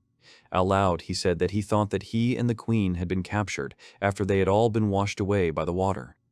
The girl sadly closes her eyes and bows her head. She says that the situation is quite similar to the situation described by Ignis. She supplements the demon's conclusion by saying that only later did she wake up already at this base. The queen threw her arms up and flew straight up with her strong tail and accidentally hit her head on the bars of the cage. She hoped with genuine sincerity that her sister Alicia was okay. The demon does not immediately understand and asks the girl to slow down with her impulses. He sits and is sincerely surprised that she does not immediately understand that they are in a cage. The queen scratched her head. She did not believe the words she heard, but still concluded that this was definitely not very good. She leaned against the ground and raised her head, turned to Ignis and asked where his voice was coming from. Ignis thought, did the girl really want to tell him with this question that she was blind? The demon waited for her answer, and the girl only turned her empty gaze of bright eyes towards the sound. She closed her eyes and said that this was not quite the right statement. As it turned out, her magic was a little special. To be honest, all the girl's senses were dulled. The magic was so thick that it even interfered with the circulation of blood in the body. This is especially true of the eyes. The queen explains that she lost her sight as soon as she was born. Ignis immediately guesses that the crown stolen by the guard compensates for this lack of vision. Now, it is not surprising that the queen really did not want to give it back. It turned out that this is not the only reason. For the girl, this crown is special. This crown served as a sign that mysteriously connects her and her beloved sister Alicia. Since the girl was blind and had incredible magic, she thought that going outside would not change anything, which is why she stayed at home for a long time. However, her sister studied hard to help her. She made a magical prosthetic eye. It was the first time in her life that she saw the world around her. She admits that she will never forget the feeling when colors poured into their home, when she finally saw how beautiful the world outside was. After that moment, she became more cheerful, and she changed. Gradually, she got to know everyone and was able to join the group. This all happened thanks to her sister, Alicia. This crown contains all the girl's memories. This crown is not only a prosthesis, but also a beautiful, skillful decoration that was handmade with love. The girl received more and more decorations every birthday. Everyone complimented her on how beautiful she was. The girl started to burst into tears, and Ignis realized that he had taken the topic in the wrong direction. He began to say that he had meant something completely different. He understands that the situation is very difficult, especially for him, when it comes to other things besides war. He sits down and immediately understands that he is helpless at this moment. The demon wonders how many words he needs to say. Then the slime comes to the rescue and says that the demon must say that he will definitely return the crown to the queen. Ignis looks at the slime with great surprise. He is shocked that the slime was so close and unnoticed to him all this time, and asks how long the creature has been here. The guards heard the loud cries of the demon interrogating the slime and ordered the creatures to immediately shut up. Ignis this time asks much more quietly about how it turned out that the slime was nearby. He justifies himself by saying that he was simply observing. He admits that it was actually difficult to track Ignis in all the chaos. As it turned out, during the flood, the slime skillfully used the board, which, by a lucky chance, was floating nearby, and continued to ride the raging waves without losing faith in itself. He later found Ignis and was definitely lucky that he made the demon spit out all the water from his body, thus saving him. Then the demon was almost immediately, and without delay, surrounded by people who mercilessly attacked the fort with weapons. The slime clearly did not have time to escape, and therefore had to hide in Ignis's collar to avoid hasty detection. The demon praises the slime, smiles, and asks if he could accidentally turn into a key so that he could open the cage's lock. The slime gives him a thumbs up and says that it would be an incredibly easy task for him. The demon says that in that case they need to have a quick briefing, which the queen will also take part in. She turns around and asks if the demon said anything. She thought she heard a voice, but she can't say where. The demon apologized to the girl, leaned closer to her, and whispered that the slime was now with them in the cage and could deftly turn into a key and free them. The girl was surprised and asked if the slime had really been here all this time. Slime good-naturedly throws his arms over the boy's shoulders and hugs the demon and the queen, and says that his abilities and being next to him definitely mean that they will be able to escape at absolutely any moment. Fortunately, the day is already drawing to a close. The demon, the queen, and the slime make a firm decision to escape as soon as they have a suitable opportunity. At this time, the crown was standing on top of the closet. It was all dirty, and there were small scales lying nearby. The man leaves the room and says that only at the end did she have a beautiful expression on her face, and that he is looking forward to meeting her sister. Ignis reminds them that before they get to the main point of their plan with the queen and the slime, they need to solve one small problem that has suddenly appeared. After all, they don't know where the exit is. Slime asks the same question and also confirms that this is quite a big problem. He notes that this problem is so absurd that it even becomes inexplicably funny. Of course, they don't have a map. Although the design of this base, for some unknown reason, seems too primitive for Ignis. From a distance, the base looks quite impressive, but all the buildings here are made of cloth and sticks. All the tents are hastily assembled from scrap materials. It was probably a simple camp that was expanded and turned into an outpost later. Probably the plan was to take all the materials with them. Another important point is that because the tents are in dense rows, visibility of the streets is significantly limited. Such a rapid development of events is rather strange. Maybe they are preparing to receive someone from above, or he is already here. But at the base, there are also several buildings with foundations that look quite strong and well-equipped. The slime asked to shorten the story and bring the demon's thought as close to the point as possible. The demon apologized and explained that he had strayed a bit from the topic. In short, this base is very poorly designed. Thanks to this arrangement, even if they look for an entrance or exit in the order of the buildings, they will not find it right away. It is too dangerous to go out now because they can get lost and even stuck. Either way, the guys don't have much information to save themselves. Come to think of it, they could find some big shot and take him hostage. However, that would be very difficult to pull off. The queen smiled. She supposed that if they knew where the base was, they could probably figure it out. She thought that was a terribly simple guess. The demon was very surprised by this and continued to listen to the queen. The queen turned to the slime and asked him to remove the sealing bracelet because it could help them significantly. A tentacle of slime penetrates the keyhole of the bracelet and opens it. The queen shakes it off with her hand and rejoices that she is finally free. The girl spreads her hands on the ground and leans too close to it. She opens her eyes and casts a tracking spell. In her mind, images of a black background with white outlines immediately appear, which describe the entire structure of the base they are in. Eventually, a general picture and plan of this base is built in her head. After a while, the girl raises her index finger and says that she knows what the boys need to do. Ignis is surprised at how the queen managed to cope with such a difficult task in just one moment. The queen began to draw a simple map with the tip of her tail. The demon was still shocked by her tracking abilities even without the use of a magic circle. While drawing, the queen explains that she also found a warehouse that looks like a collection of collectibles. They might be able to find her crown or the demon's staff there. The demon smiled happily and said that he thought so too. The boys are incredibly happy that they will no longer have to run unarmed. The queen is firmly convinced that she definitely wants to get her crown back and expressed her desire to do so as quickly as possible. She drew a plan of the base with her tail. She is absolutely sure that this is what the diagram looks like. She turns to Ignis and asks him if he can figure it out. The demon thought he could handle it. This diagram was all he needed to know, just maybe he could figure something out with it. After looking at the diagram for a while, he came up with a definite plan of action. The slime demon will patrol the edges, so the queen will always be in the middle of the line, because she has no vision. There are plenty of places to hide in this nasty base, and the pitch-black darkness is perfect for such covert operations. However, open streets can be considered an exception. The slime rolls in that speed is their clear priority. The slime first develops short legs, which after a second suddenly increase in size. The slime calls this going into high-speed mode, and instead of small ones, it develops pumped-up, muscular human legs. The demon considered such a trick an abomination, and the slime asks what they are going to do after they receive the cane and crown. According to the map, the building the queen is talking about is located near the entrance. Once they get out of there, they will immediately head in that direction by the shortest route. In any case, time will not wait, and until they get there, they remain completely unarmed. The demon says that when they get it, and he means the staff, then it will be the end of them all. The boys ask each other if they are ready, while the slime skillfully opens the lock. The demon and the queen are already fully prepared. They definitely need to get out of here already.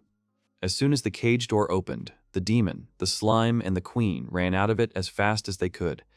The demon said at the end that the boys should not let themselves be seen, and he advised them to act as if a rabbit was moving in the dark.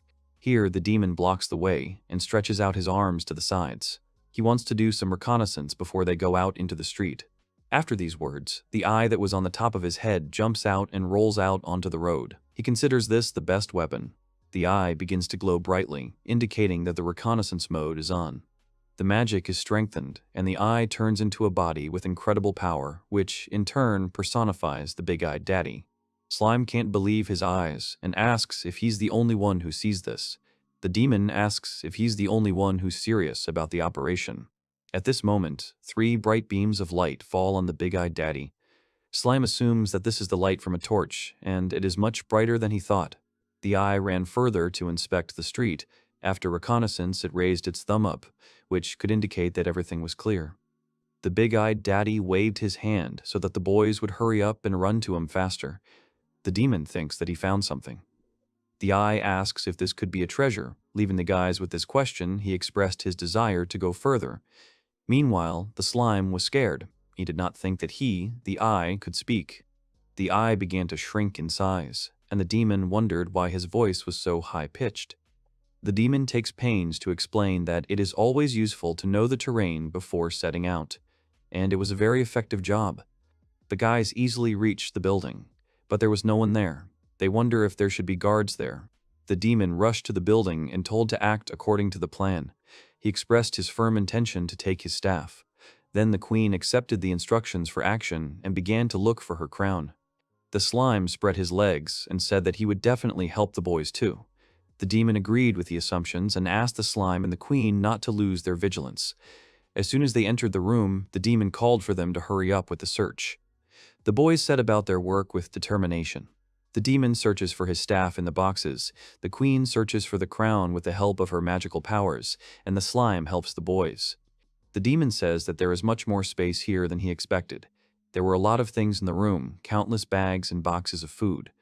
The slime goes through the orc bracelets, the dark elf jewelry, the cannibal collar, and the harpy earrings. The slime is surprised at how much the warriors took from them. Meanwhile, the queen complains that the wooden boxes are packed very tightly, and this is very annoying. The demon clutches the treasures in his fist.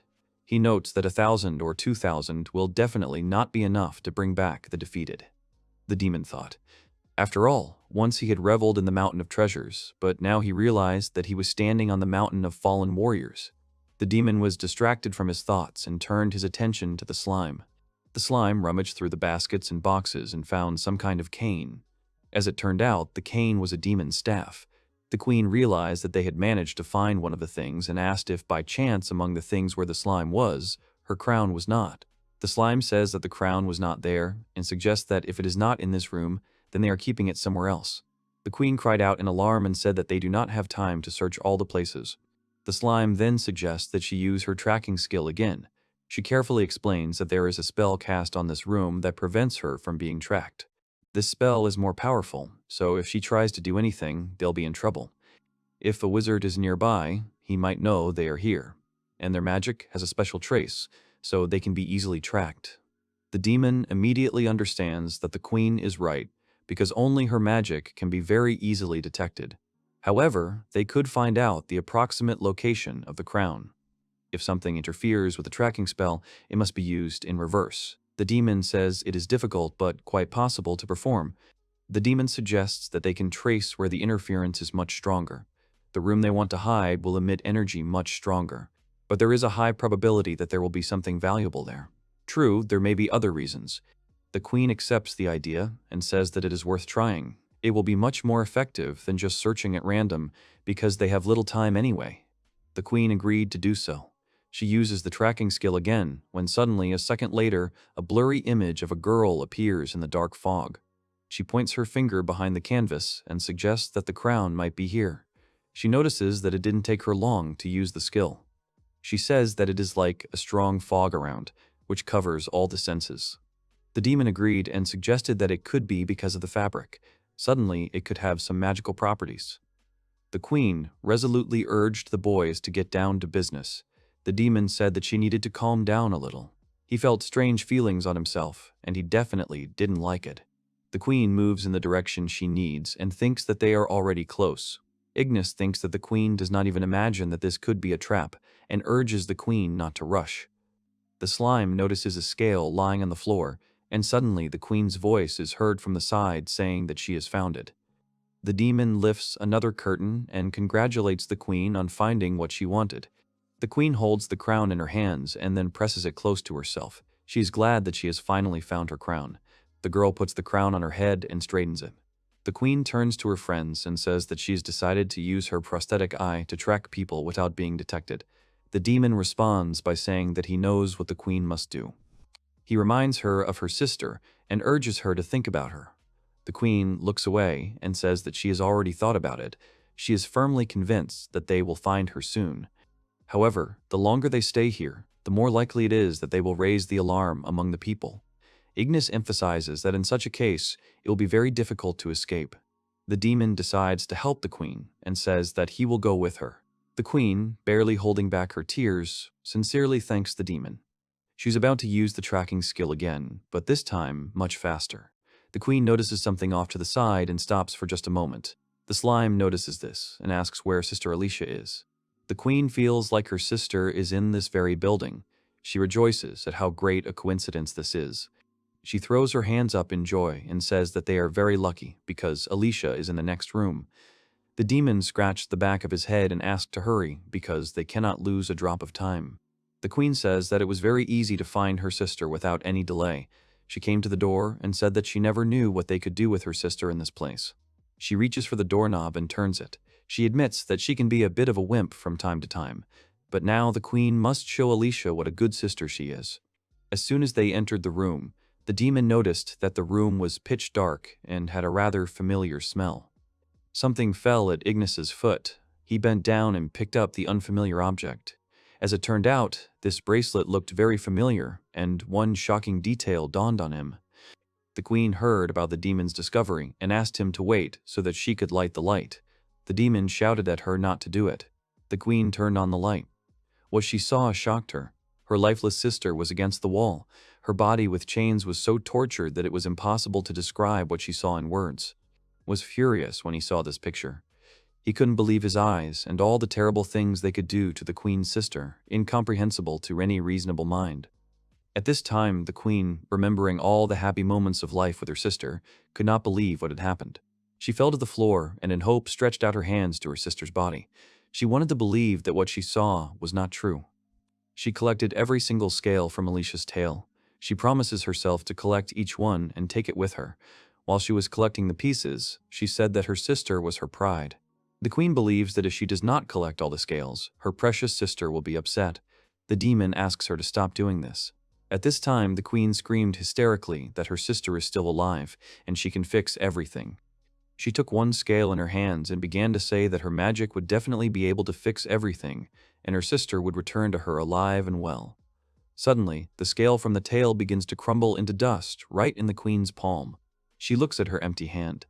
The demon bowed his head and looked at the scales. He noticed that they looked so mangled, as if they had been forcibly removed. Each one was charred. Such a thing could not be done with a normal red-hot rod. He begins to notice that it was done from the tip of the tail. It certainly can't be easy to inconvenience someone in such a complicated and difficult way. It must have taken a long time for whoever did these horrible things. The queen suddenly looked distraught. After all, her sister had only been gone for 1 day, and that could only mean that they had been able to do all this to her in such a short and miserable time. The queen looks at the floor. Bitter tears flow from her eyes like a stream, and she is no longer able to control her body and mind. At this time, many words from her sister appear in her head about how great she is and that they can achieve a lot together. The queen raises her head and, with a hard-won calmness, says that they will not be forgiven. She screams again, and a dark liquid flows from her large eyes. The screams resound throughout the room and the surrounding area. The queen begins to use her magic so strongly that the wooden blocks around her break in half, and she begins to spread significant and noticeable traces of her magic to those around her. She promises herself to defeat all enemies. The queen screamed at the top of her lungs. In doing so, she caused a huge flow and surge of energy. With her magic, she caused nearby buildings to be torn to shreds and scattered in different directions. This definitely did not go unnoticed. The demon insistently asked the queen to calm down. He had already begun to think that she had gone mad after all. The queen had left an irreparable mark after her crazy experiences, since they were in the very center of the human base. The demon reminds them that their main task is still to escape. They still have a full chance to put their plan into action and stay alive, and for this the queen needs to maintain her much-needed calm. Ignis comes closer to the queen and suggests that she leave the base.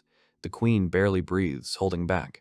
A second later, she swings, and with all her might hits the demon's head with his hand, not wanting to listen to any words spoken in his direction.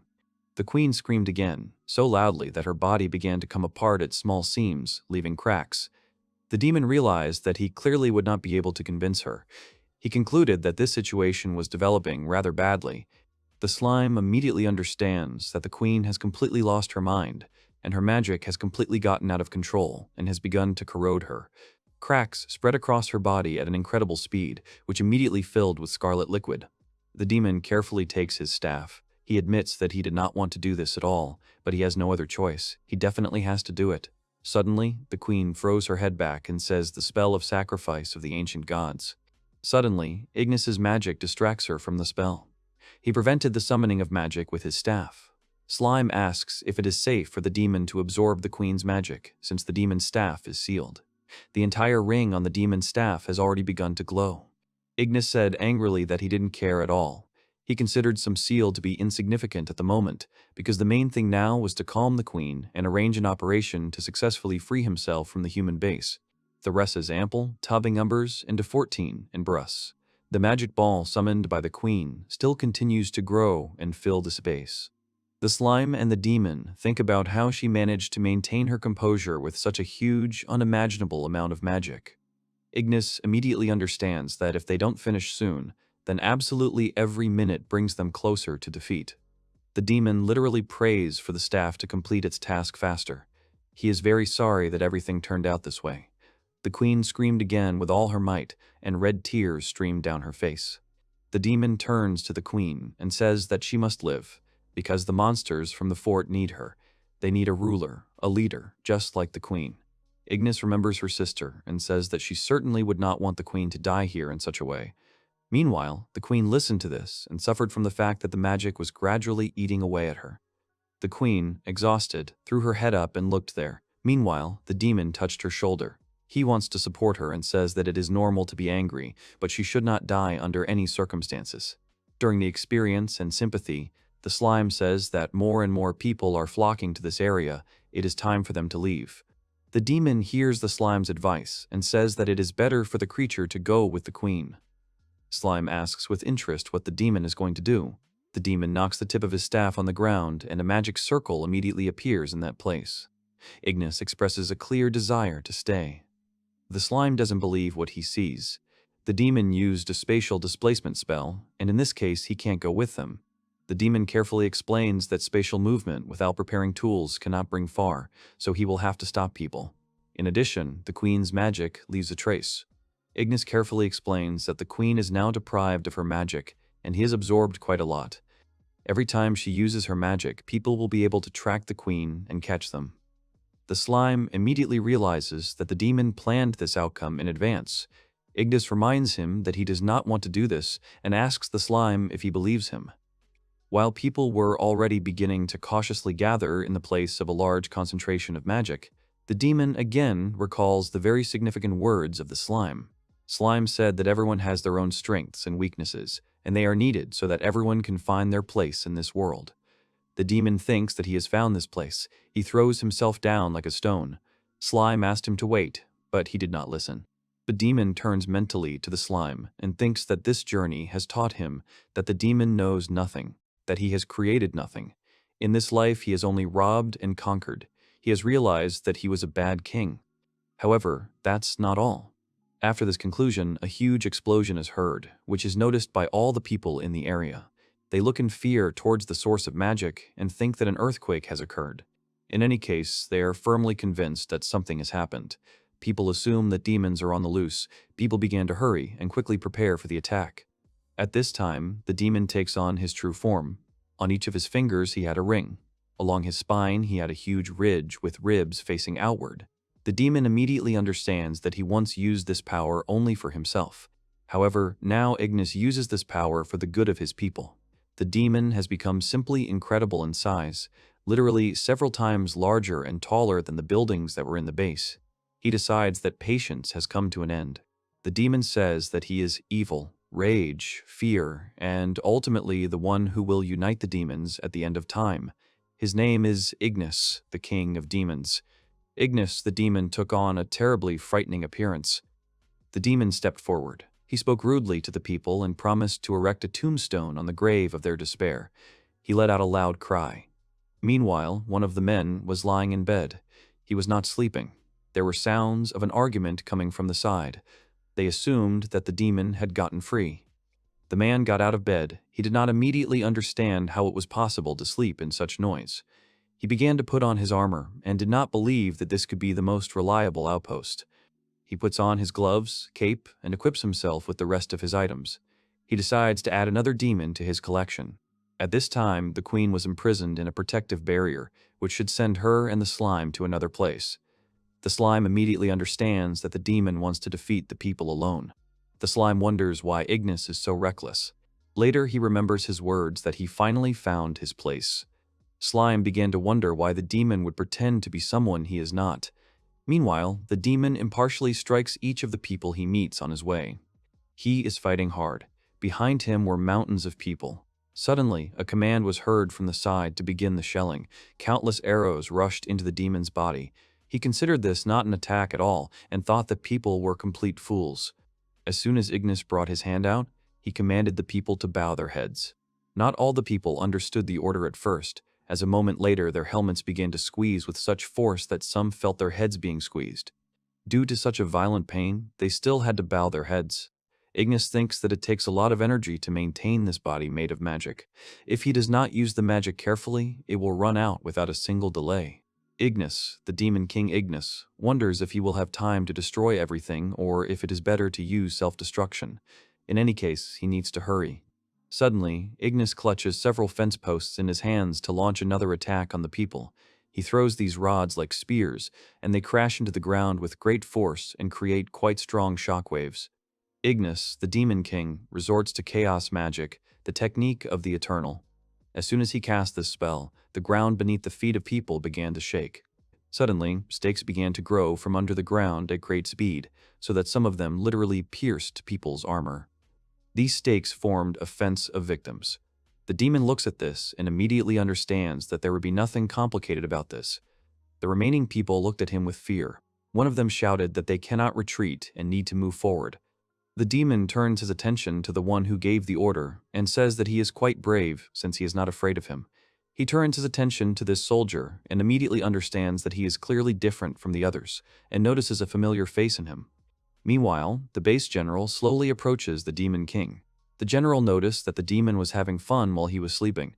He asks if Ignis, the demon king, is ready for the consequences. He promises to make a carpet out of the demon Ignis. As it turns out, the king of the base is Vargas, a knight of the Holy King and the United Kingdom of Western Tamalia. The base leader begins to brandish his weapon and admits that defeating the demon will bring him nothing but pleasure. He swings his weapon and is about to attack with his fiery spear, which is called Inoxus. Suddenly, his attack is stopped by the hand of a demon. The man does not immediately understand what could have stopped his attack. A moment later, the man flew with great force into the tower that stood by the fence. The head of the base was clearly unhappy that he had not managed to get out, but was already crushed. The demon, hearing that the man was still talking, asked if he was still whole. Vargas carefully gets up on both feet and swings his spear again, attacking with a flaming spear, a nimble technique of the mad dance of the fire lion. First, he points the spear towards the demon, and then spins it above his head, summoning hundreds of flames. Vargas strikes with great force with his spear, which is literally imbued with magic. However, it is also impossible to defeat the demon with such a blow. In short, the demon admits that it is stupid, and a person will not be able to put him down. The head of the base says that it was magic, which is even difficult to pronounce. So he doesn't have enough power. The man starts running. The demon looks after him and asks if he is scared and if he is going to run away. The man, gaining magic, began to continuously release charges of fire towards the demon. It turned out to be an attack to make it possible to blind the demon. Ignis thinks that a human cannot defeat him with this, and guessed what the base leader had in mind. At that time, the man had already begun to carry out his plan. Suddenly, bright rays began to glow above the demon's head. As it turned out, a magic circle appeared in the sky. Ignis immediately understands that the man used this spear to draw a magic circle from above. However, the demon does not immediately understand what the man was going to do with a spell of such a scale, because it would certainly destroy his entire base. Ignis assumed that the man was going to destroy himself as well. The man, having finished drawing the magic circle, firmly placed the spear in the ground. He turns to the Lord and asks for his forgiveness, because he has sinned. The man confesses that he is a servant of the flame, a servant of God, and he believes that he will guide the man on the true path, even if his strength is exhausted. The man promises himself to continue this prayer, and calls on God to come down from heaven and destroy his enemy. Vargas penetrates the magic circle with his spear deeper and deeper, and asks the Lord to hear him and forgive him for all his sins. The man summons the spell, Flame of Oxandra, and sharply presses the spear into the magic circle. Meanwhile, a huge attack appears from the magic circle in the sky. A huge blade landed on the ground. The man did what he had planned. The demon's body literally crumbled into pieces. As it turned out, this was a powerful blow with a huge area. It seemed that the demon had come to an end. Ignis, the demon king, admits that the magic circle was also used to limit the attack area, but he didn't know that there were so many strong enemies besides the heroes.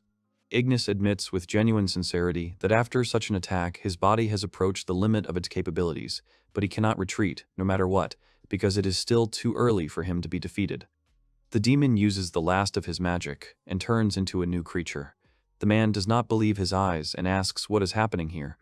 Suddenly, the demon turns into a black creature with a simply huge, unimaginable tail. Now he looks more like a lizard of unimaginable shape, and with simply huge, unimaginable, and inconceivable dimensions. He turns to the man and says that he is still alive, and he simply cannot be defeated in such a simple way. Once again, a tense battle between the demon Ignis and the base leader. Suddenly, Vargas decides to make a sharp and unexpected attack in a jump. As soon as he swung his sword, the image of the demon appears behind him and immediately strikes back. The man again resorts to a continuous attack from the magical spheres, but thanks to his enormous speed, the demon skillfully dodges them without a single hesitation. Ignis, the demon king, was much quicker than Vargas thought. The base leader thought that by using enormous force, he would finish everything in an instant. He would cause much less damage than if he had to walk around here and chill. He wonders if his plan was pointless. Vargas turns to Ignis and asks what kind of metamorphosis he uses during battle. The man addresses his subordinate. The soldier immediately stood at attention and expressed his readiness to obediently carry out the orders of his master Vargas. Vargas said that they must take the demon away from here. The soldier must convey that the first and third units will lure him into a trap, and the 4th and 5th units will ambush him. The remaining soldiers need to be sent to put out the fires, as this matter has already gone too far. The warrior pulls his sword out of its sheath and places the butt on the ground. He decides to start hunting the wolves. Vargas jumps with great force and swings his sword with the firm belief that he will be able to reach the demon. Meanwhile, Ignis instantly rushed past him, and after a few moments began to run towards him to deliver another attack. The warrior notices this and immediately changes the space to crawl out from another place and get ahead of his cunning attack. Ignis, the Demon King, notices that the man is using advanced technology such as magic platforms. He thinks that if this is truly the limit of human speed, he will hardly be able to catch him at this rate. Suddenly, a row of soldiers stood resolutely before the demon. The men pointed their spears at Ignis and said that he could go no further in the name of their holy king. Ignis, the Demon King, immediately understands that they still have a small army, but if they catch him by surprise, everything will be very bad. During this ambush, Vargas attacks again and lands an attack with his sword right in front of the demon's nose. The demon again uses his speed to escape the attacks, and the man says that he will not be able to escape him and his destiny.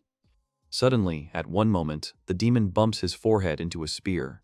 As it turned out, the soldiers had prepared another ambush for him around the corner. The warriors took up fighting stances and were about to begin their joint attack with spears. They pierced the demon with their spears at once, as soon as they received counterblows in their backs from the magical bodies that were made from the Demon King's tail in 1 second. Vargas lowers his head and realizes that today is a bad day for soldiers like him. He swings his sword again and tries to reach the demon, attack after attack, and he gets closer and closer to the creature, when suddenly he impales it with the very tip of the blade. Ignis was pierced by a normal warrior and began to spin his spear. While the demon was distracted by the unexpected attack, Vargas used all her power and strength to deliver another powerful blow. Meanwhile, the tail wrapped around the soldier's head, who attacked with a spear. Ignis, the Demon King, threw the soldier towards Vargas, knocking them both to the ground. Ignis, the Demon King, ran away again. Ignis immediately understands that the people's plan is very banal, although, despite this, they are even smarter than he thought. Vargas not only has strength, but also uses tricks. He is definitely a man who turns ordinary people into elites. However, fighting the demon on his territory is too disadvantageous, and we need to get out of here. Vargas considers it positive that the demon has escaped. After all, he can deal with it. He gave the order to the soldiers to do everything possible to put out the fire. The soldier who was given the order thought that Ignis had used so much force that it would be quite difficult to put out the fire. The soldier relays the order to the others, and they respond that it looks like there was no longer any need to put out the fire. Perhaps the wood was damp or something, so most of the flames died out before they could be put out. They say the fire flared up but mysteriously did not spread any further. An attack flies into the fence, smashing all the beams to pieces. There is practically nothing left of the fence. It turned out to be a strong fight between the Demon King and the base leader. They were on par, their attacks intertwined like complex knots. Vargas lunged forward and gathered all his energy to strike the demon. Ignis only managed to dodge and became a support on the ground. Vargas strikes blow after blow, and the demon finds this situation rather stupid. However, his body falls to the ground. Ignis knows that a body formed by magic will not last long. His hands begin to tremble from powerlessness. If he tries to escape, Vargas will attack him from behind, and there is no point in that. The demon comes to the conclusion that one of them must be defeated. Ignis urges himself to focus, because he must not make a single mistake. It's either victory or defeat, there is no third option. His tail releases powerful attacks towards Vargas. The man dodges Ignis's attacks with his sword. He grabs the demon's tail and yanks it towards him so hard that the demon no longer has any support under its feet. Vargas kicks the monster in the jaw. Ignis immediately realizes that he can't fall here. Vargas takes his sword and calls on the demon to accept his defeat and deals him what seems to be the final attack. After Vargas's attack, a bright light appears behind him, which splits the demon into small pieces. The demon's body falls to the ground. The man believes that now this will be over with. On the ground lay only an incomprehensible mass of magic and a demon mask. Suddenly, something resembling a demon's head began to emerge from this mass. He began to gradually emerge from this mass and noticed that the man was mistaken. After all, the battle was just beginning. The man bursts into hysterical laughter. After all, the demon has pestered him again in his usual guise. The man cannot believe what he sees, because he does not believe that the true form of the demon could be that huge thing. Vargas says that from the demon's appearance, one cannot even tell that he is a monster, because he looks more like a pile of bones. The man grins and says that this day is full of surprises. After all, first that scary little snake suddenly appeared in front of him. Now the bone clown is showing him a trick. It's such a pity to win even a little time. The demon, hearing the mention of the terrible snake, asked if Vargas meant Lamia. The man asks in response whether he knew that devil and smiles disgustingly. Memories of the queen's sister, who, unfortunately, could not be saved, immediately appeared in his head. Vargas explains that they caught her by chance near the fort. He had a lot of fun with her because, as it turned out, the girl harmed herself so as not to give out any unnecessary information. Vargas summons magic into his palm and admits that he likes to break such people from the inside, and began to describe in detail all the actions regarding Lamia. Having done everything he had planned, he finally did the girl a favor, meaning sexual intercourse. He turns to the demon and asks, calling him a knuckle, if he can show him something interesting. At this time, Ignis, the king of demons, rests his staff on the ground. This foreshadowed the beginning of some kind of magic. He calls the flame and says that he is far from being a clown. He calls him into his world and asks him to dance in this round dance of life and death, for there is not a single spectator here. He says that man will suffer, just like the queen's sister. Vargas is not particularly impressed and asks if this is the demon's secret plan. After all, he is only experiencing heat, and this flame will not even burn him and is unlikely to cause any harm in general. The man immediately guesses what the demon is trying to do. Vargas assumes that Ignis, the demon king, is going to stall for time. And all this so that their queen could escape from the human base and try to stay alive after such a breakdown and release of her magic. Vargas pulled out his sword in front of him and said that he would not allow himself to be tricked and that he would defeat the demon, and eventually his skull would be used as a wine cup. Both begin their attack, and the demon admits that Vargas's arrogance will be his undoing. A fierce battle began. Vargas gathered all his strength, swung and attacked the demon. He was about to swing a second time, but the demon king's strong hand stopped his attack. Vargas does not immediately understand what is going on, because he thinks that the demon fights like a woman. The demon, having received the attack, immediately understands that the difference is even greater than he thought, because he cannot stay on his feet. However, he still does not plan to retreat. Sharply objected, summoning the chaos demon and standing on the support again. At this time, Vargas deprives Ignis of his hand and without a drop of pity wounds him in the shoulder. He makes it clear that the demon is giving up his positions in the battle due to a decline in strength. After this attack, the man was already on the ground. He says that he knew that it would be like this. In any case, to his great regret, he did not manage to have fun for long, and the head of the base was even a little upset by this outcome of the battle. Then Ignis, the demon king, decides to take the man by surprise. He picks up his broken horn from the ground and immediately understands that this is literally his only chance to win. He gathers his strength, full of determination to act. At the moment when the man raises his shield, it is necessary to strike in his blind spot, namely, a small hole, which is only enough for a sharp and thin object. Ignis waited for the moment and already began to attack, but Vargas noticed this and realized that the enemy decided to play dirty. However, this is not enough to defeat him. The man warns precisely that he will not be able to win, and that he is not finished yet. Suddenly, a spear fragment flies into Vargas's back. The demon gets to his feet, saying that he has finally decided to use his second horn. However, for a human, this is not enough. Vargas admits that the demon was defeated for him already at the moment when he stood before him. He again pointed the blades of his sword towards Ignis and told him not to be upset. Vargas said the proverb with a furious look and again began to make a series of merciless attacks. Ignis could only dodge them, but his attempts were not entirely successful. Suddenly, Vargas swings his fist and hits the demon with all his might. He flies to the ground and lies down, no longer able to resist. When the demon was already lying on the ground without the slightest hope of moving, Vargas dealt him several more consecutive blows. Ignis, the demon king, spread his sword and tried to call upon magic, but his hand was immediately defeated by Vargas. The fight is still going on. Vargas delivers a decisive blow, and the demon lets out a huge scream. The man calls the demon's attention to the fact that the man stands above him. Vargas carefully explains that the demon is weak. Even his tricks could not bring him victory. He says that Ignis is at the very bottom and calls him a clown. The demon screams loudly and shrilly and asks the man to shut up. He calls him to battle again and again.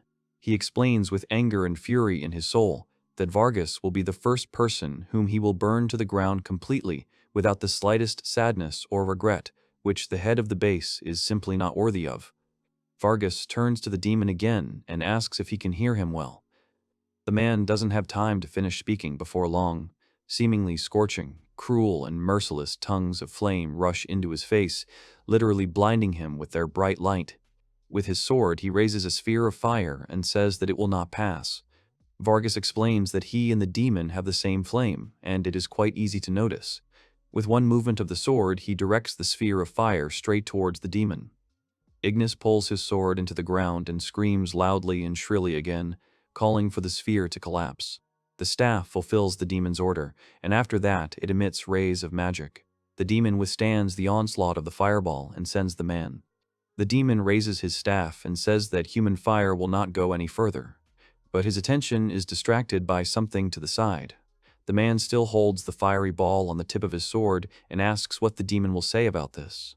With his magic, he summons the same balls as Ignis, but in larger quantities. He asks Ignis's opinion about what he saw with genuine interest. Ignis, the demon king, couldn't say a word. In an instant, a multitude of fireballs fell upon him.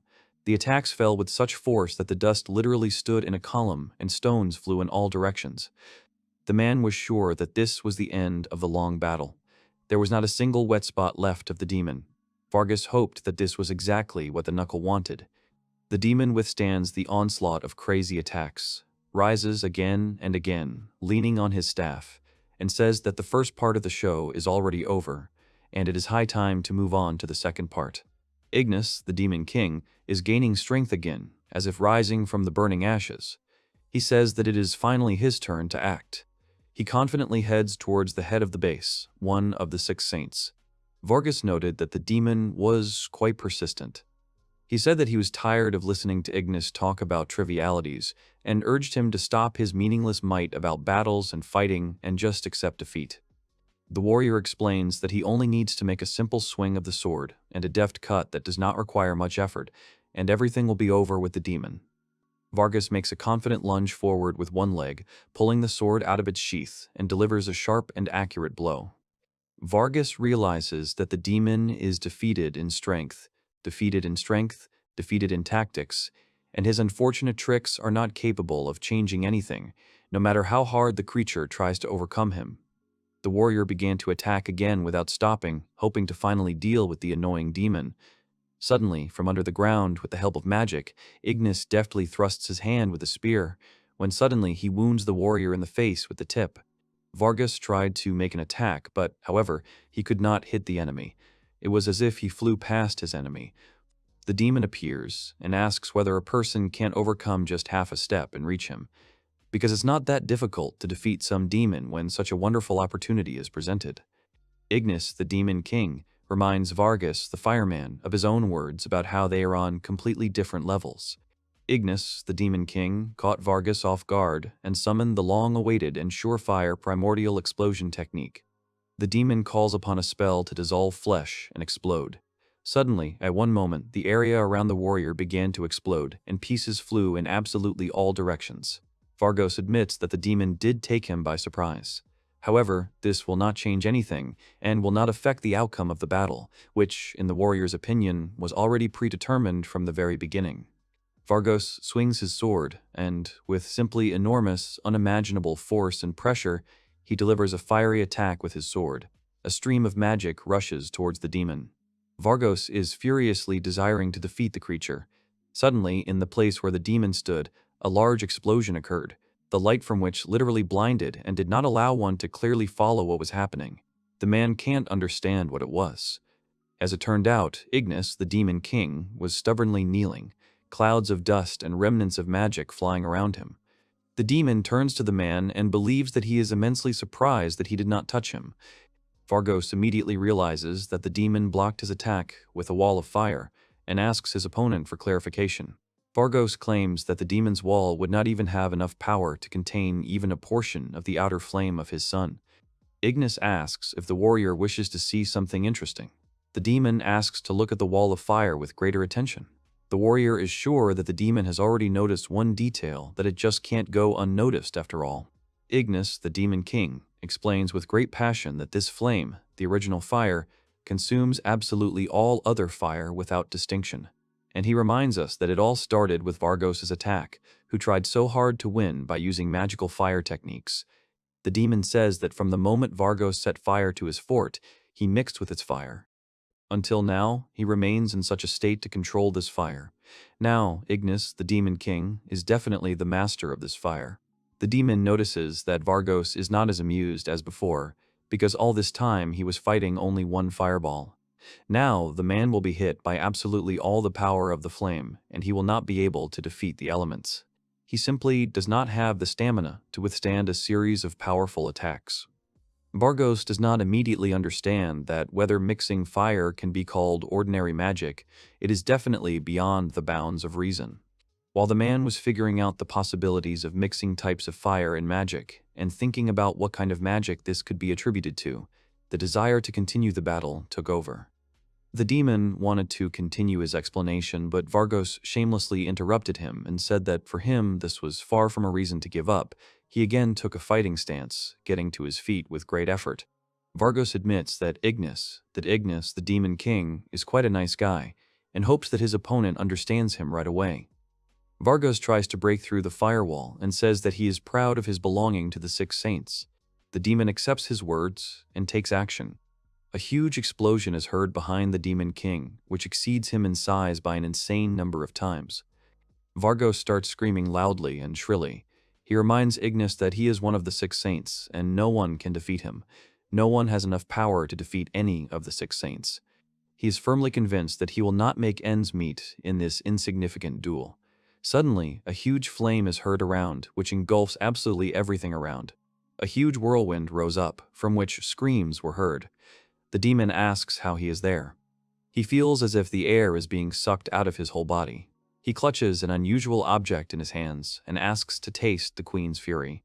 Vargas still finds the strength to avoid the attack, gets to his feet, and calls upon the full power of his, as it may seem at first glance, boundless and powerful magic. The man becomes furious. He says that if someone defeats one, he will defeat 10. If someone defeats 100 people, he will defeat 1,000. He explains this by saying that he is Vargas, the fire lion, and will never retreat. A huge explosion appears at the battle site. This definitely means that the man has taken on his form of ultimate power. Stone growths and armor appeared on Vargas's body. He himself grew so much that he became larger than the demon. Meanwhile, Ignis, the demon king, falls to his knees, exhausted, his staff, his only support. His mana is gone, and he can't move a finger. The warrior slowly approaches him. Vargas addresses the demon Ignis. The man speaks in a creepy voice about how fire will not burn him, because he himself, in his true essence and appearance, is fire. Vargas wanted to make a decisive attack, but suddenly it seemed as if he turned to stone. His sword began to crack and crumble into small pieces. The man was too tired to fight. He thought that he was pathetic. His figure began to gradually fade away. After all, they fought and fought. In the end, there was nothing left. Until the very end, Vargas continued to be used. However, he is glad that he was able to do everything in his power. Vargas admits his defeat, but he considers the battle glorious. He turns to Ignis and asks him if he can do it 5 more times. The sun rises and shines its bright rays on Vargas's back. He tells the demon that after his defeat, the remaining 6 saints will make their move. He presents the demon with a choice, to be afraid or to fight bravely. The man continues to say that the demon can be proud of his victory. He addresses him as the Sorcerer King and encourages him to give the others a worthy rebuff. Another demon, Gwen, appears from behind the horizon. He amazes with his impressive size. He turns his attention to the staff, which was glowing almost above his head. The Orc Lord takes the staff in his hands and notices that its shape has undoubtedly changed. He is firmly convinced that there is something he should have checked earlier, something that has been bothering him even before this furious battle with losses began. The demon put his hand to his chest. Not far away you can see the end of his robe fluttering in the wind. The unknown person says that they waited a very long time for the demon. As it turned out, the king had arrived. The demon picks up Ignis, fitting him completely into his palm. The king turns to him and notices that despite caring for him, he still continues to walk the tightrope. The orc lord, Gwen, recognizes Ignis and is certain that it was him then, without the slightest doubt. He turns to the fire dancer and asks if he has any other matters to work on carefully. He says that compared to his friend, he has lost too much memory and notes that he had a rather difficult time. A voice is heard saying that Gwen and Ignis will be helped, but in exchange they must avoid fighting. One of the creatures suggests that if Ignis is so weak, then his strength and memory must be returned. Another objected that they could die in such a situation. The creature expresses its regret and says that this is quite a thorny path. Gwen, the orc lord, carefully explains that no matter how low he has fallen, he will never change his mind and will not regret this choice. The newcomer says that if Gwen, the orc lord, regains his strength, he will certainly find what he desires. However, a deadly fight is inevitable. Gwen, the orc lord, is instructed that if anything goes wrong, he must take Ignis and flee without giving them a chance to be discovered. The fire dancer, having wished good luck, instantly disappeared from the field, just as without a single delay as he had appeared on it, and left behind only high clouds of dust. Gwen, the orc lord, notices the fragment of Vargas's shield. The orc king looks at the warrior's shield with concern and immediately guesses that it too was trapped and damaged. The orc king assumes that the warriors are probably tired, and with genuine sincerity wishes them rest. He honors the memory of the fallen hero. Gwen, the orc lord, immediately realizes that the situation is much more serious than they previously thought. They definitely have to revive him. Gwen, the orc lord, thinks that everything has accelerated so much that they can no longer hide the facts because it has already reached its limit. Meanwhile, a guy is watching what is happening. He is firmly convinced that the powers that be will definitely notice this, and the blind prisoners are about to open their eyes. The guy goes from one tree, behind which he was hiding, to another tree and notices a two-handed sword wrapped in cloth and inserted deep into the ground nearby. It turned out to be the grave of Dre, the hero, rebel or fool. He was the only hero who did not submit to the will of God at all and tried to coexist with the demons. On the one hand, he was questioning his beliefs about how the world worked. While the boy was thinking about this, he firmly grabbed the hilt of the sword. But then again, maybe Dre was thinking the same thing as him. Suddenly, the guy pulls the sword out of the ground. If his assumptions are correct, then this man's footprint could be a clue to what's wrong with the guy. He believes that if his thought is just a stupid idea, then it is destined to be. The people the boy has met, their approval. If the boy's path is wrong, then he doesn't even need to see God. He puts the sword on the ground, and it begins to glow. The anxiety the boy felt at the time made no sense. He hoped with genuine sincerity that he was wrong. The guy immediately remembers different moments from his life. How he met people, how he protected the elf from the man's attacks, and how he stopped his attack with one movement of his palm. The man immediately began to apologize and asked to pay attention to that child, because the demon was just a small, rotten, dark elf. The boy with disheveled hair and torn clothes sat on the ground and looked pitifully into the distance. The boy accepts the changes. And the man of dreams turns to the elf, showing his fist, and orders him to apologize to the master because he put the man in front of him in a bad light. The boy approaches the guy and falls to his knees in front of him. He bows his head and asks for forgiveness for his existence. He adds that if the guy had not intervened, he would no longer exist. The boy began to scream hysterically. He screamed that he did not know how to make amends for his guilt. He said that if the boy wanted, he could do whatever he wanted with him. The boy was shocked by such words and could not say anything in response.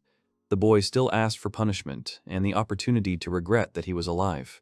Meanwhile, the man stood behind the boy and watched the process. He asked the gentleman not to hold back and do whatever he wanted. The guy says that this is too much for him, and instead he is going to ask one question, if the man doesn't mind. The man says that everything is fine, and the gentleman does not need to apologize to him, and especially not to the elf. The guy asks him if the man did the same to a person, because the elf boy looks very much like a person. The man twisted his face in genuine horror and grabbed his head with his hands as if he had just committed the most mortal sin of all that existed in this world. He admitted that doing such a thing to a person was terrible. The man admits that he would never have even thought of such a terrible thing. He turns to the boy and says that he is completely different. He explains this by saying that the more you hurt, the more your heart burns with justice. The boy asks if this dark elf has dealt with anyone. The man refuses. He asks what difference it makes if a demon does not need a reason for such treatment. The man expressed a desire to deal with the elf before he speaks. The man again twisted his face into a nasty smile and asked the boy not to worry because he would not tell his mother anything. He also asked him not to forget who fed him. The boy was shocked by such a change in the man's mood. A few moments later, the man was already digging a deep hole to clean up what he had done. It was from that day on that the boy began to doubt.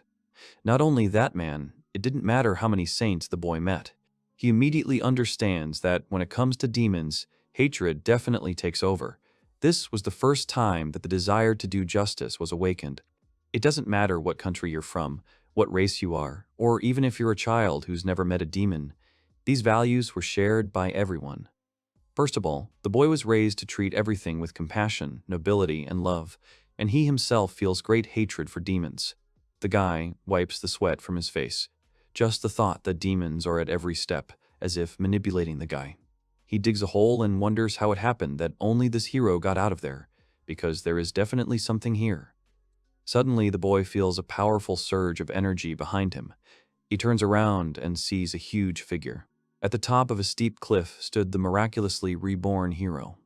A knight in plate armor appeared before the hero, from under whose helmet came speech in an incomprehensible language. The next second he fell to his knees, and blood was dripping from his mouth.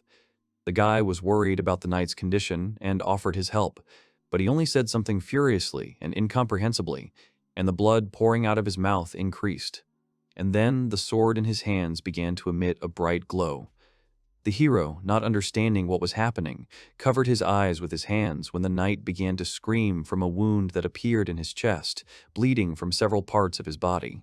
At that moment, when blood began to flow like a stream through his gauntlets, he clenched his hand into a fist, gathering his strength.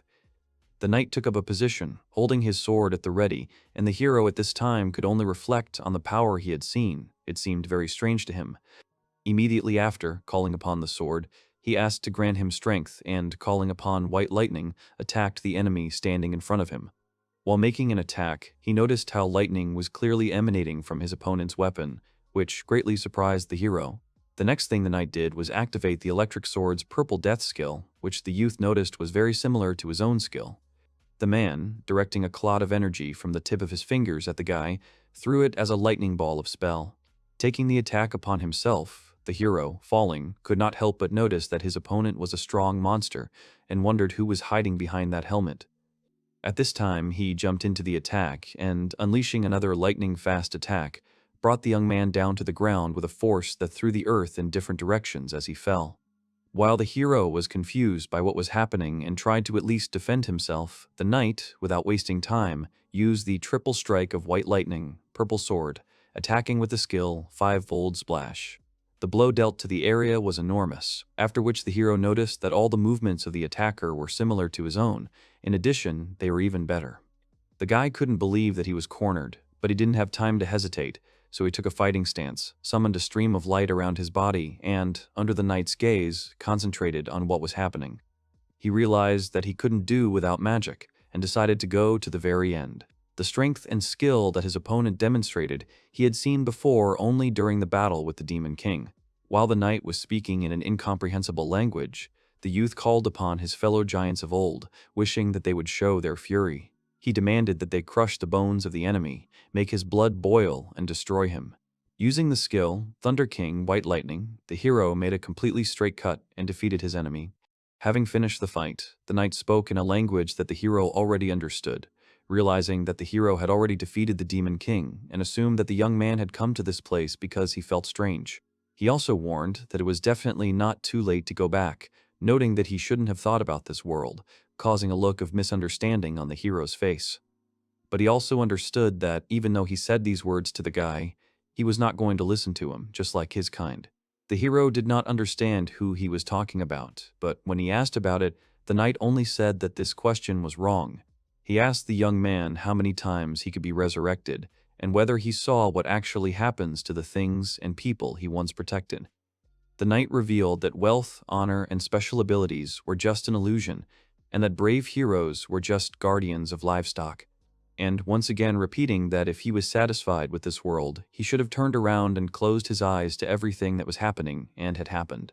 The defeated warriors said that if the hero was still going to go over to their side, he would lose everything. Having thus warned him, he said goodbye to him, and then went to another world, cursing the arrogant gods. And some kind of amulet flew into the air. The hero, looking at the decoration that fell from the night, was, among other things, sure that his recent actions were a very brave deed. He was indignant, noting that this is exactly what usually happens to such brave warriors because of just one mistake. The world, as the boy knew it, collapsed before his eyes. The young man, falling to the ground, grabbing the grass with his hands, moaned from a strange feeling, not understanding what had happened recently. Some time ago, a demon stood in the middle of the desert. Different fragments of memories flashed through his head as he lamented how long everything lasted. Remembering that everyone had died, he wondered how many months had passed since then, and also how long he could contain his condition. But this time, the demon knew he had to protect everyone, otherwise they could die. The monster realized that the stakes were too high and that something had to be done about it, which made him lament how he had gotten to this point in his life, remembering that all this time he had been selfish.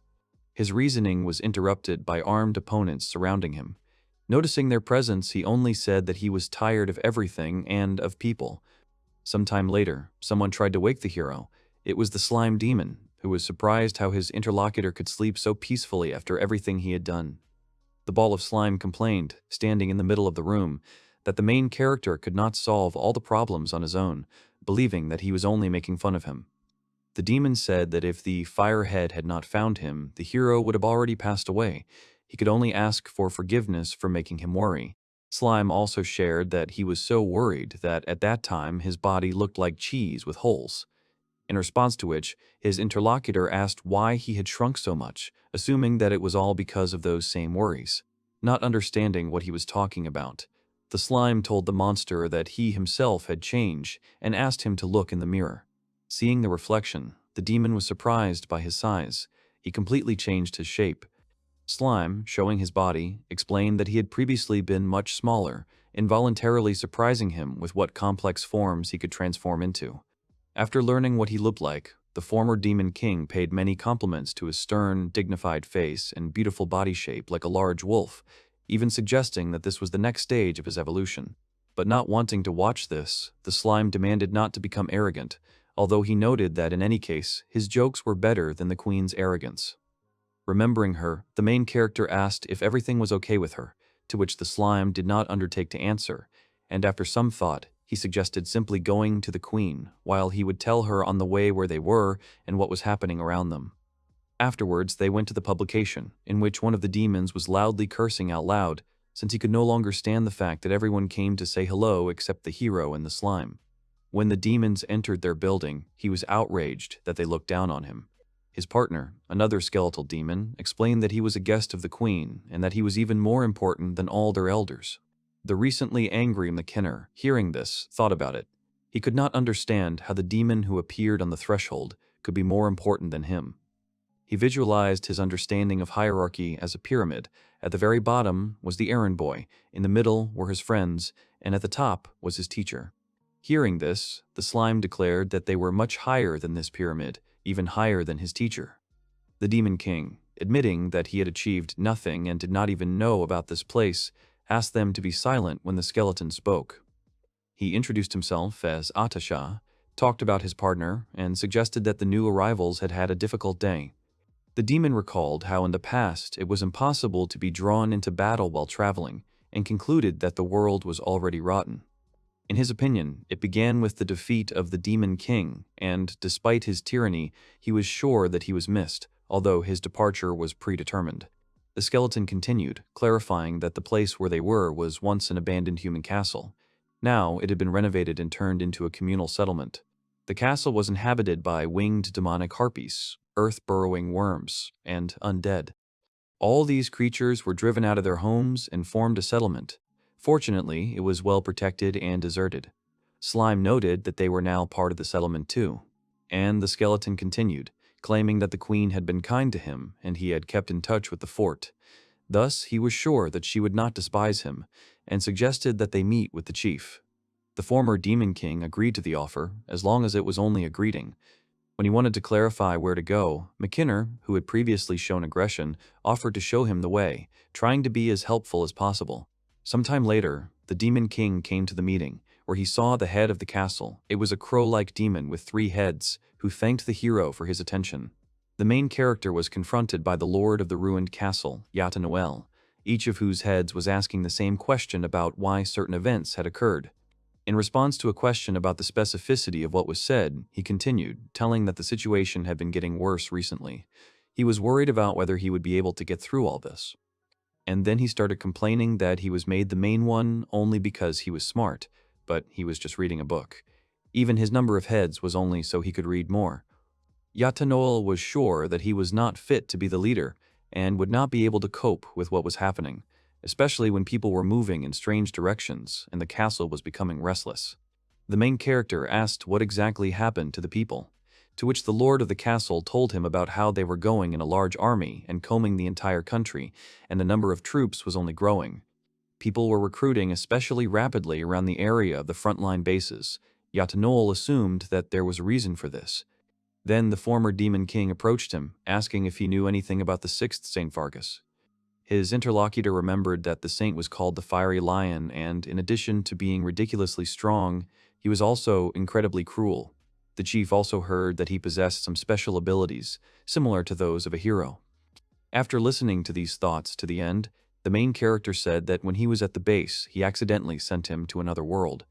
It was hard for Yatanoel to believe this, but when he was convinced of the truth of what was said, he, putting his hand on the shoulder of his interlocutor, realizing that he was incredibly strong, offered him to become the head of this castle, because they needed a strong leader. They simply needed a wise military leader, capable of giving advice on defense. But the hero only remained silent in response. Despite this, Yatanoel suggested inspecting the castle, where, after some observations, the protagonist noticed that the rather old territory needed to be strengthened, repaired, and expanded. All this could be replaced with stone, or at least increase the existing wood, but it would take time. Also, the demon thought that it would be nice to get a weapon. Interrupting his reasoning, the demon noticed that there was no one nearby when the slime that had settled on his head suggested that Yatanoel should be aware of all the nuances. He also said that the elder elf brother said that one of the seals was broken by itself, and also that he doubted whether a certain cane had anything to do with it or not. The demon thought about the master of innovations, and whether he was okay, in response to which the slime said that he should have already returned to the village, and also conveyed his words that he was going to prepare a lot. After some thought, they decided to go to the queen. When a man stood in front of them, he greeted the demon, taking off his hat in front of him. He thanked him for his help on behalf of all the fort's fighters, complaining about the mess they were in. As a result of the fall of the fortress, the queen's sister passed away, and a goblin standing in front of the main character blamed himself for not being able to save the life of even one little girl. He was disappointed in himself, because he had caused damage to many, but that was all he could do. The demon did not understand whether there was any sense in his actions, because he could not even take the place of the queen's sister, despite the fact that the goblin thought about how pathetic he was at his age, and that his speech might seem like nonsense. But he also knew that the girl had given the queen new life, and he could not ignore it. The man declared that he lived for the sake of death, and if the need arose to fulfill his duty, he would do it. After all, that was his path. He understood that he did not know how to say the right words at all, and noted that the queen was now very weak, because of which he wanted to ask his interlocutor about something. The goblin was going to give the girl a reason to live on. Then the demon king entered the queen's chambers. He noticed the empty look of the girl, the wounds on her body, the peeling scales. She was lying on the bed when that main character entered the room. The queen was in despair at this time. She was aware of her responsibilities and understood that now was not the time for depression. She knew that she had to be strong and that she needed to put their guards on the castle walls and also raise everyone's spirits. She was sure that even the recent incident was her fault because she could have controlled her subordinates better. Still blaming herself, she stood up abruptly and declared that she had to take responsibility and put in even more effort, knowing that she needed to take action. Looking at her guest, the queen, with tears in her eyes, desperately asked him where she should start. She did not know what to do without the support of her sister. The protagonist noticed that she was injured, suggesting that the girl was most likely extremely depressed.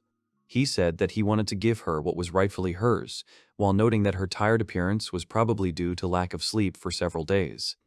The queen could not see the thing that the demon was going to give her and asked to bring the crown, but the man handed her the bracelet, believing that there was no need for this, and only asked to keep this item.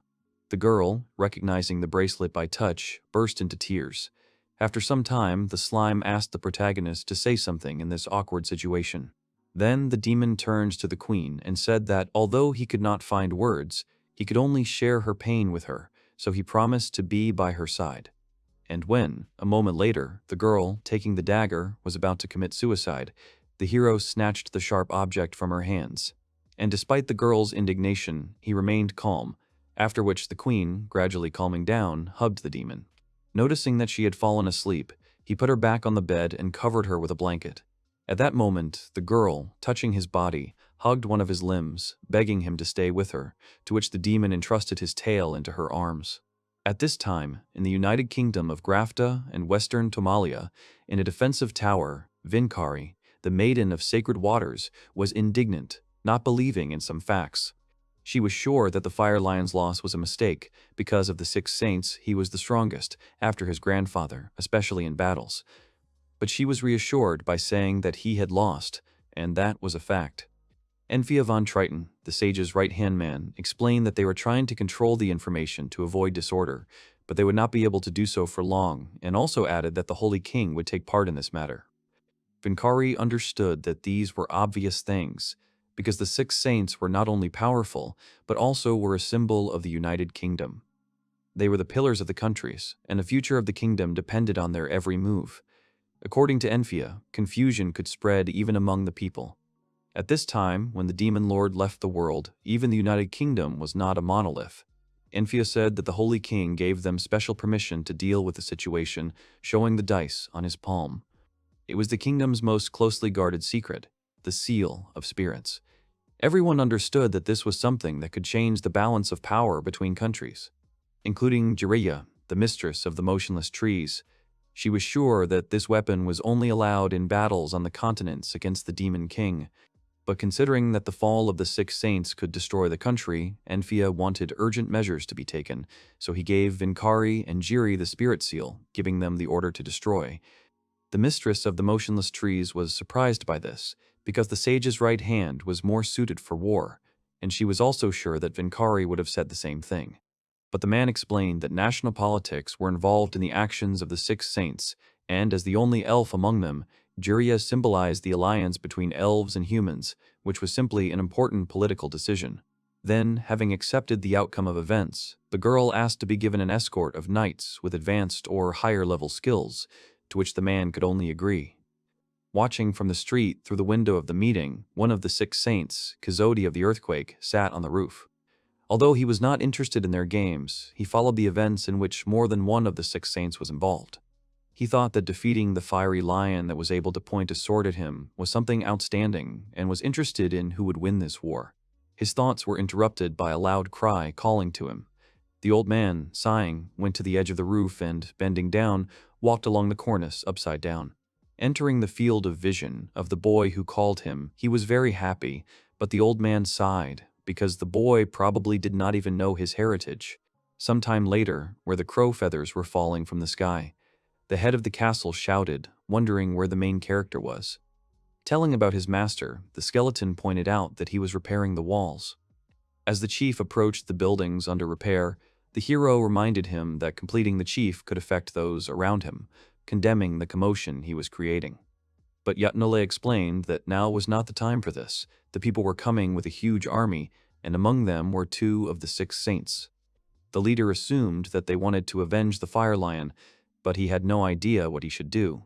He noted that it was the former demon lord who had sown the seeds of discord, and demanded that he do something and not be drawn into all this anymore. Then Taraka, a goblin nicknamed the Bell Ringer, stopped him, explaining that this was too much, because his master served the queen, and he had also heard that he had defeated the Fire Lion.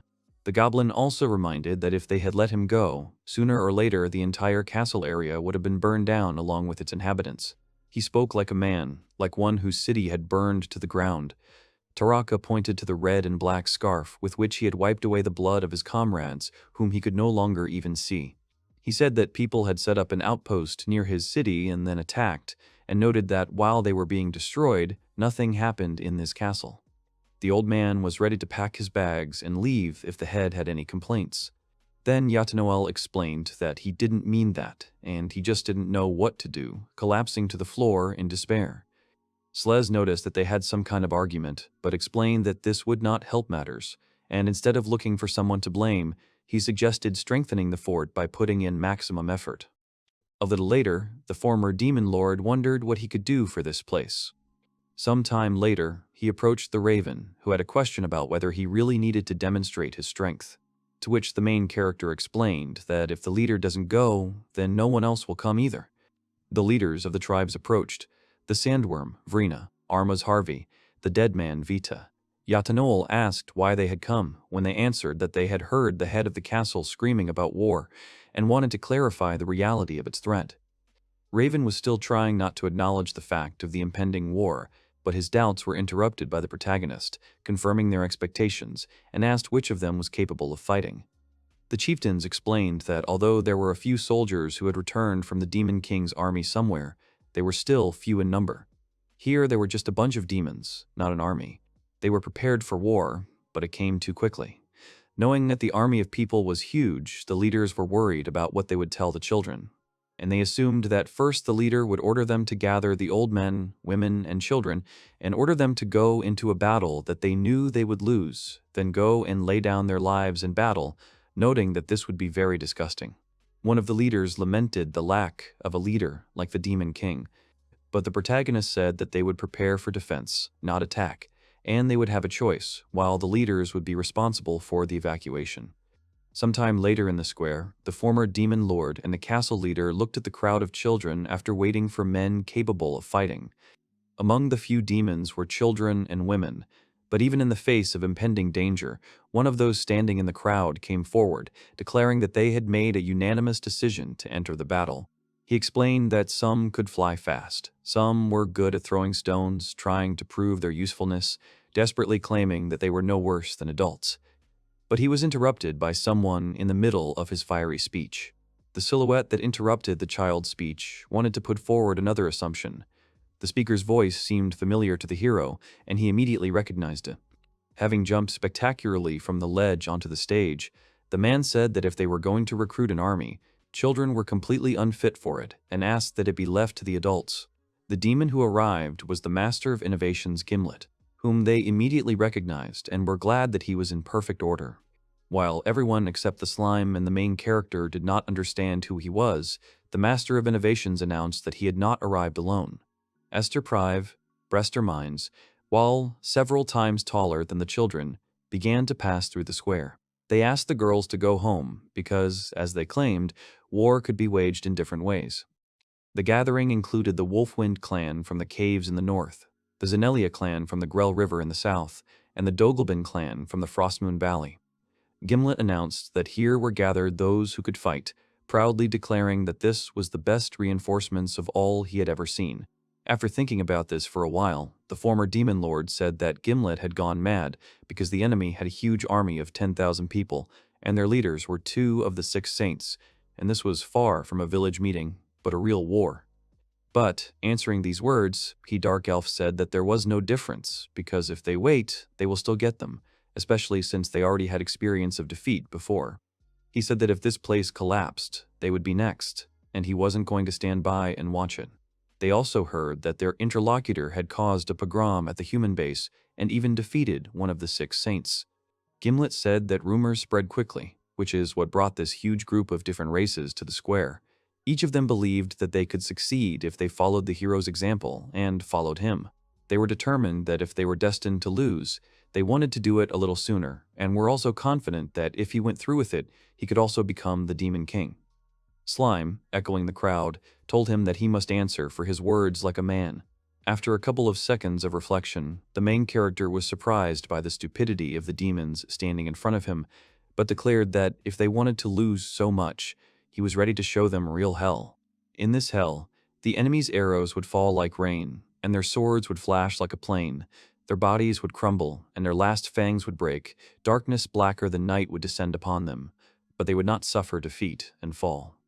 Declaring that their bonds would be stronger than steel, the hero cursed the dawnless sky to become darker than the dawn. Sometime later, Gimlet appeared before the demon, praising him for his excellent speech, and was surprised at the changes that had occurred in his interlocutor in 3 days, but he could not say whether they were only external or whether they had also taken place internally. In fact, the master of innovation came to ask about something.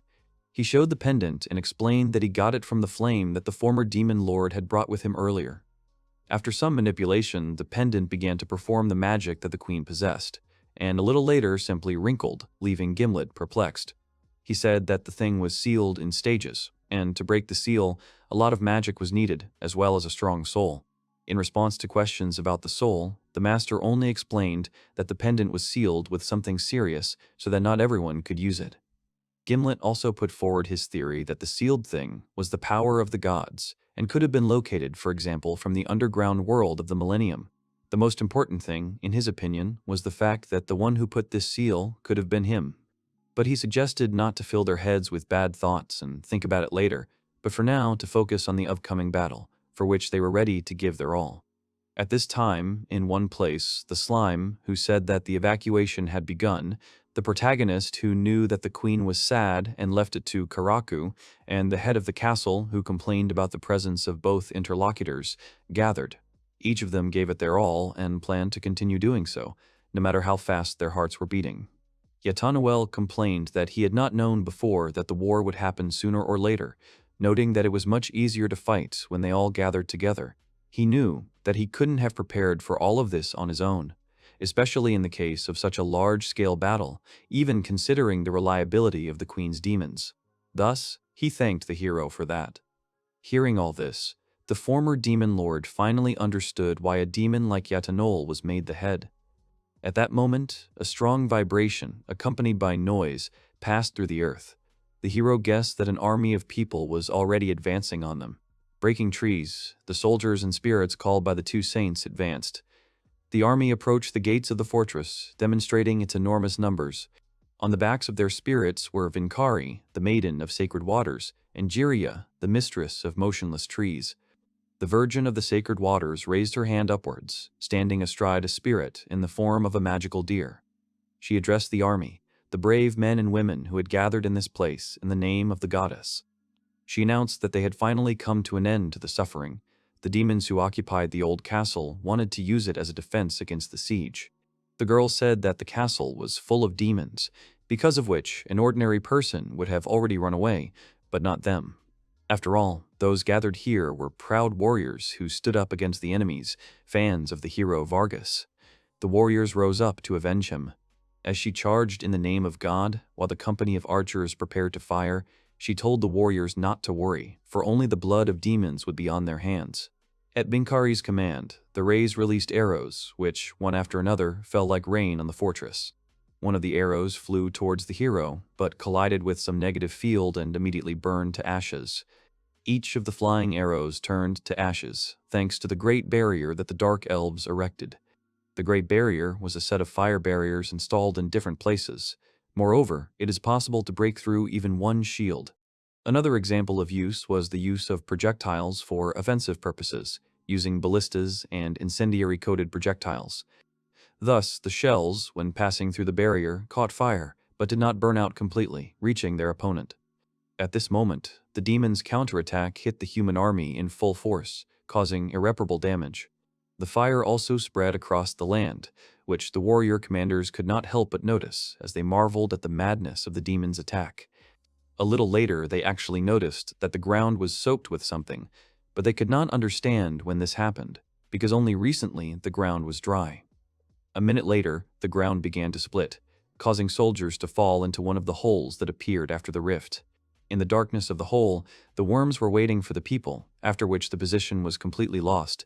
They made the obvious conclusion that the demon commander knew how to fight. The next order from the protagonist was for the worms to retreat and prepare the dancing lion. After the trebuchet was prepared, the command was immediately given to continue the attack. A barrel was thrown towards the enemy, which was set on fire by the barrier in the process, and the flying fragments hit each warrior with pellets, and then the bombs exploded on the ground. The barrels shattered into a multitude of fragments of nails and scrap metal, sowing panic in the ranks of the enemy. One of the commanders tried to resolve the situation, but the shrapnel from the explosion hit many people due to the increased dispersion radius, and the low-class armor could not even stop them. As a result, rescuing the wounded reduced the number of their troops by half. The commander of the human army could not help but admit that the attack was effective and brutal, and there were not even any wounded on the demon side. Seeing the situation on the battlefield, Vincari ordered everyone to retreat, intending to take care of it herself. She assumed that among the demons was the one who defeated Vargas. She was also sure that this was a good opportunity to test her strength. Then she ordered the summoned spirit to attack, whereupon it rushed forward with shouts. When the spirit struck the walls of the fortress with all its might, upon contact with the fire barrier, it evaporated a huge amount of water, creating a steam haze around it. Because of what the main character decided that they won in just one blow, decided that the six saints were just a bunch of monsters. But when the cloud descended, behind it was a huge water spirit, who only transformed and was not harmed in any way, and on his back Vincari was preparing an attack, having asked her opponent in advance not to lose from such a blow. Seeing the girl about to attack the castle, the main character said that he would throw her out of the castle and rush to attack. He also asked the remaining leaders to take care of the rest and announced to Vincari that he would be her opponent in the near future. The castle chief and the slime, who were watching this, reacted differently. Raven panicked, but the slime said that he could leave what was happening to him. The next second, he gave orders to the dark elves to prepare a barrier, the archers to shoot at the enemies approaching the castle, and the orcs to prepare for close combat. At the same time, one of the six heroes and the demon clashed with each other in a fierce battle. The opponents exchanged dozens of attacks, after which, with one easy movement, the girl threw clots of water towards the main character and, finding herself on the back of the recognized spirit, began to fire at him with shells.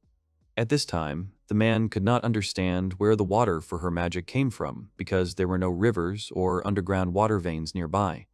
In fact, water was flowing towards the girl from the bushes and tree leaves, wrapping around her fingers and body. She noticed that with the sealed spirit, she could use much more power than what she possessed. Vincari was even sure that she was not inferior to the hero of this world with his heroic skills. And, remembering that Vargas was defeated, the balance of power of the six saints was disturbed, and it was up to her, the maiden of the holy waters, to restore it. The girl sent huge waves of water to the demon, who could not help but curse at what was happening, because she was not afraid to cause a tsunami even in the forest. Among other things, Vincari summoned her spirit, which at that moment was pursuing the main character. And sometime later, the former demon lord had to face a second opponent, another summoned spirit, who was heading straight for him. After a strong blow directly to the place where the demon stood, the girl said that her opponent lacked precision. She was sure that he played, but decided to make sure of it, walking through the territory with the trees dry by her. While the girl was looking somewhere thoughtfully, the demon furiously attacked her from behind. But one of the six saints was able to defend herself from this, so the attack did not cause any damage. Vincari concluded that her opponent was tougher than she thought, and when he retreated some distance, she decided to provoke him by asking if he planned to win by running away. She shared that she always wanted to have a castle and decided to destroy the one the demons were based in after they finished their battle. The hero interrupted her remarks, concluding that she wanted to make peace by force and got straight to the point. At the same time, on the main battlefield, the orcs were fighting off attacks from the human army, while one of the demons was provoking the warriors to attack. Comparing the crowd of human troops to ants, he jumped into the air, falling straight into the crowd of enemies, which he created absolute chaos in. His relatives could not help but notice how he got into a frenzy, but they were not surprised, because they knew that the demon was obsessed with battles, which was visible to the naked eye. At this moment, one of the orcs drew attention to an object nearby, drew everyone's attention to an object nearby. They didn't have time to notice how a large beanstalk grew in the middle of the battlefield, and it grew just as quickly. The demons didn't know what to do when the summoned Colossus of Jiri, one of the six saints, slammed his fist into the ground near where the stalk grew. Having uprooted the roots of the growing stem, he knocked it over, while the demons did not know what to expect next, not believing that the spirit was going to hit them with this huge plant. But after a few seconds, the monster threw the stem with force towards the castle, crushing everything around it. Then, one of the orcs, barely holding on to the wall, realized that it had been easily broken, opening a passage for enemy troops. At this time, in the forest, the Maiden of the Holy Waters noticed how Jiraiya did everything with a flourish and, turning to the main character, said that they had already tried a lot, but offered to join the main battle. While attacking her opponent, she hoped that he would not run away, being confident that a good trophy would come out of his head. But the demon was against it, not wanting to lose, and the next moment he allowed his limbs to grow spikes, attacking the enemy with sharp spikes of coals.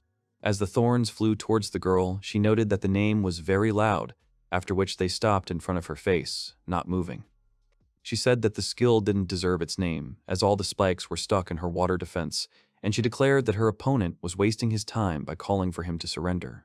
In the following moments, the saint and the demon exchanged dozens of swift and aggressive attacks, after which numerous wounds remained on the protagonist's face. Vincari said that her opponent turned out to be stronger than it seemed, which is why they were stuck here. The saint noted that not far from them was Jiraiya, tens of thousands of soldiers, as well as Vargas's former squad, the 3 Knights of Flame, who were an exception even among the strongest knights. All of them will definitely advance further after using the destroying tower and breaking the walls. Speaking about the detachment of 3 knights, the girl assumed that they should already be there. At this time, the detachment actually arrived at the settlement. According to them, the war was initially waged under the command of their master. That is why they had to take responsibility, otherwise they would not be able to look Vargas in the eye. They understood that if they did not hurry, 2 of the 6 saints would take all the glory for themselves. The knights were also sure that their castle leader had retreated into the depths of his possessions. Given the circumstances, they wanted to take advantage of the opportunity that had fallen to their lot. One of the knights ordered the others to find the leader and defeat him, wanting to show what the Knights of the Fire Lion were like. As they approached the castle, they noticed a man sitting on the bridge and told him that he had no business there, as there was a war raging against the demons all around, and if he wanted to gain glory in this place, he should leave. After the man remained silent, the knight sensed something was wrong, noticing that he was actually a demon himself, and also analyzed the situation. The gate looked like an extremely obvious object that was protected by a bridge, a typical defense measure, and the fact that it was not a suspension bridge showed people that it was not the ingenuity of demons. But Taraka, standing on the bridge to the gate, was not going to let them through, cutting off a piece of the bridge in front of them, being dissatisfied with their arrogance. Watching them float in the air with the help of magic, he said that they still wouldn't be able to pass through this place. The goblin argued that if they wanted to take the risk, they only had to take 1 step to become rust on his sword. The next moment they rushed into an attack with a cry, during which the opponents exchanged dozens of blows. One of them hit the demon right in the face, and with the next blow, one of the knights was going to finish the fight. But the demon jumped up and counterattacked the knight, knocking him down. The next second, he changed his grip on the sword, and not intending to let them pass, he swung it with force, demanding that they get out of the way. A few seconds later, he stood before them on the ground of Ashura with a broken stick in one hand and a rusty sword in the other. The goblin dreamed of a world to which there was no path, but instead he promised to guide his opponents on their way to the abyss. At this time, the human and demon armies clashed in a fierce battle. Slime, who took charge of the situation, ordered his subordinates to guard the entrance and protect it at all costs. He understood that if the positions were not maintained, the enemy would break through and they would flood in huge numbers. Giants of enormous size began to emerge from the gates. The demons fighting on the battlefield could not help but curse at the situation. There were many enemies, and they could not push them back. The giants, noticing such a deplorable situation, decided that it was their turn. Saying that it was time for them to repay the queen for her kindness, they moved towards the battlefield. Every demon was surprised to see them, calling for them to stop, as the giant's size made them a good target. But they were firmly convinced of their decision, and only asked to be used as a human shield.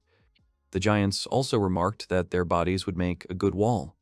Entering the battle, they decided to give their best in this big show. But immediately, there followed an attack of a huge number of arrows, which seemed like rain. And even covering themselves with huge logs from the attack, the giants could not fully protect themselves. Their furious attack was destructive and effective, striking down crowds of enemies. A among whom there was even a daredevil who jumped on the enemies with his sword at the ready and wounded the palm of one of them, but was himself caught and mercilessly defeated.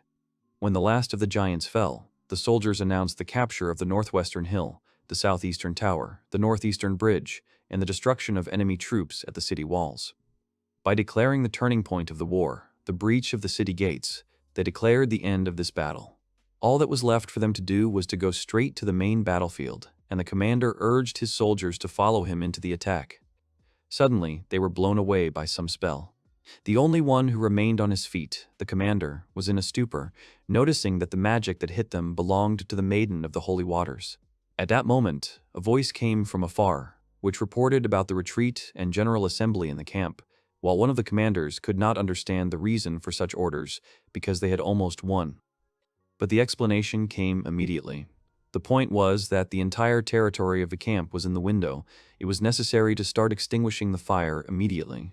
At the same time, Vincari was suffering from severe shortness of breath, falling to the ground as the protagonist mocked the fact that she was still breathing at all. The demon had no intention of letting the woman recover and once again attacked her with thorns. Even in such a terrible state, the saint could still defend herself from them by putting up a water defense. But the hero did not stop suppressing her with swift attacks. He reminded them that they should have destroyed it quickly, otherwise everything around would have turned to ashes. The demon explained that her source of water was wood, which would dry out sooner or later, and dry wood served as good fuel for fire. He also asked Vincari if she had ever thought about how many trees she had already dried to become firewood for his fire. Now even the slightest spark of fire could burn everything to the ground, including food for the army of people. The army was numerous. Food was a very important resource. He added that an army without supplies was just a group of refugees. The protagonist gave her a choice, to save the army or make refugees out of them. In the best case, Vincari could risk her life to put out the fire. But smirking, the demon said that he did not really approve of such firefighting. At the same time, on the side of the gate to the royal chambers, a goblin, risking his life, fought off the 3 Knights of Flame. Despite being 1 against 3, the demon effectively fought off the onslaught of his opponents. Those who were the elite of the elite of the elite could not cope with just a goblin, which surprised them very much. Even a knight named Zr, who possessed monstrous strength, could not defeat him. The enemies simply could not hit him, recognizing that the monster standing before them was an incredibly strong opponent, and not one that could be defeated without some casualties. Zr, confidently looking his enemy in the eye, decided that if he did not risk his life, he would not see victory. Therefore, using a powerful magic spell, he told his subordinate Guillermo that he would act alone from now on, and asked him to rebuild their squad at home. Now he had to leave them, but he said that even if his body left life, the soul would go to the fiery lion as atonement. Despite Guillermo's slight stupor, Zr said that he would leave everything to him at the moment when he activated a huge force and struck Karaka with a strong swing. The blow from the maces knocked the goblin aside, throwing him back to the very gates that he had so carefully guarded. The next second, the demon, leaning on a sword stuck in the ground, heard from his opponent that he was driven into a corner. The knight, with this in mind, was going to make every effort to win the battle in which he had gained an advantage, while mocking his opponent, assuming that he was already ready to surrender. Guillermo, who was standing nearby at the time, assumed that the atonement skill that Zr used would not be able to solve the problem, despite the fact that manipulating the blood flow and accelerating life processes could strengthen it. This technique brought physical abilities to the very limit. But besides everything else, it was originally assumed that the effect would be short-lived. Although the strength continued to increase even after short-term use, the strain on the body was also enormous and reached lethal levels. Swinging 2 maces with great force, Zr struck his opponent and continued to make a series of attacks. Under the overwhelming pressure, the goblin was literally pressed into the ground. He was pushed back more and more, and at some point he found himself completely pressed against the doors. With his last breath, with blood at his mouth, he made a final powerful attack, during which the gates to the queen's chambers were broken. After Zr's victory, Guillermo approached him, rejoicing at his victory, but he immediately noticed that he had blood flowing from his mouth, and the knight himself later collapsed unconscious. Guillermo's suspicion that the strain on the circulatory system might be too great was confirmed, but when he examined the body more closely, he noticed 2 brushes in the neck. He could only assume that the monster had abandoned them so quickly that no one had even noticed. The goblin had won, the queen happily announced. But later she noticed that Taraka was lying motionless and began to blame herself once again for his loss. She couldn't understand why they couldn't just leave her alone, and she remembered her sister in tears because of her helplessness. Guillermo, not wanting to look at his enemy's tears, raised his sword to attack the defenseless queen, but was interrupted by the awakened goblin, who carried out a lightning attack. The knight was seriously wounded in the neck and desperately decided that he could make one last contribution. Taraka was late in noticing that the knight's target was not him, but the queen, when the sword attack was carried out. At the same time, in the center of the burning forest, stood Vincari and a demon watching her, who said that she was tenacious, remembering that she was one of the 6 saints. The girl realized that she had made a serious mistake, because the sealed spirit she was using was too strong, so much so that she could not think clearly due to ignoring the accumulated experience. Finally, the girl understood the meaning of the old man's mockery of her when he called her a toy of God, because the weapon she used was actually using her. The girl thought about how ironic it was that nothing but this device could solve the problem that had arisen, because she still remained at a disadvantage. Vincari reasoned that the majority of the army had not perished only because they had fought the fire, and assumed that the wizards would soon join them and the fire would be extinguished, and then further reinforcements could be expected. The Virgin of the Holy Waters came to the obvious conclusion that, if they bought enough time, they could eventually win.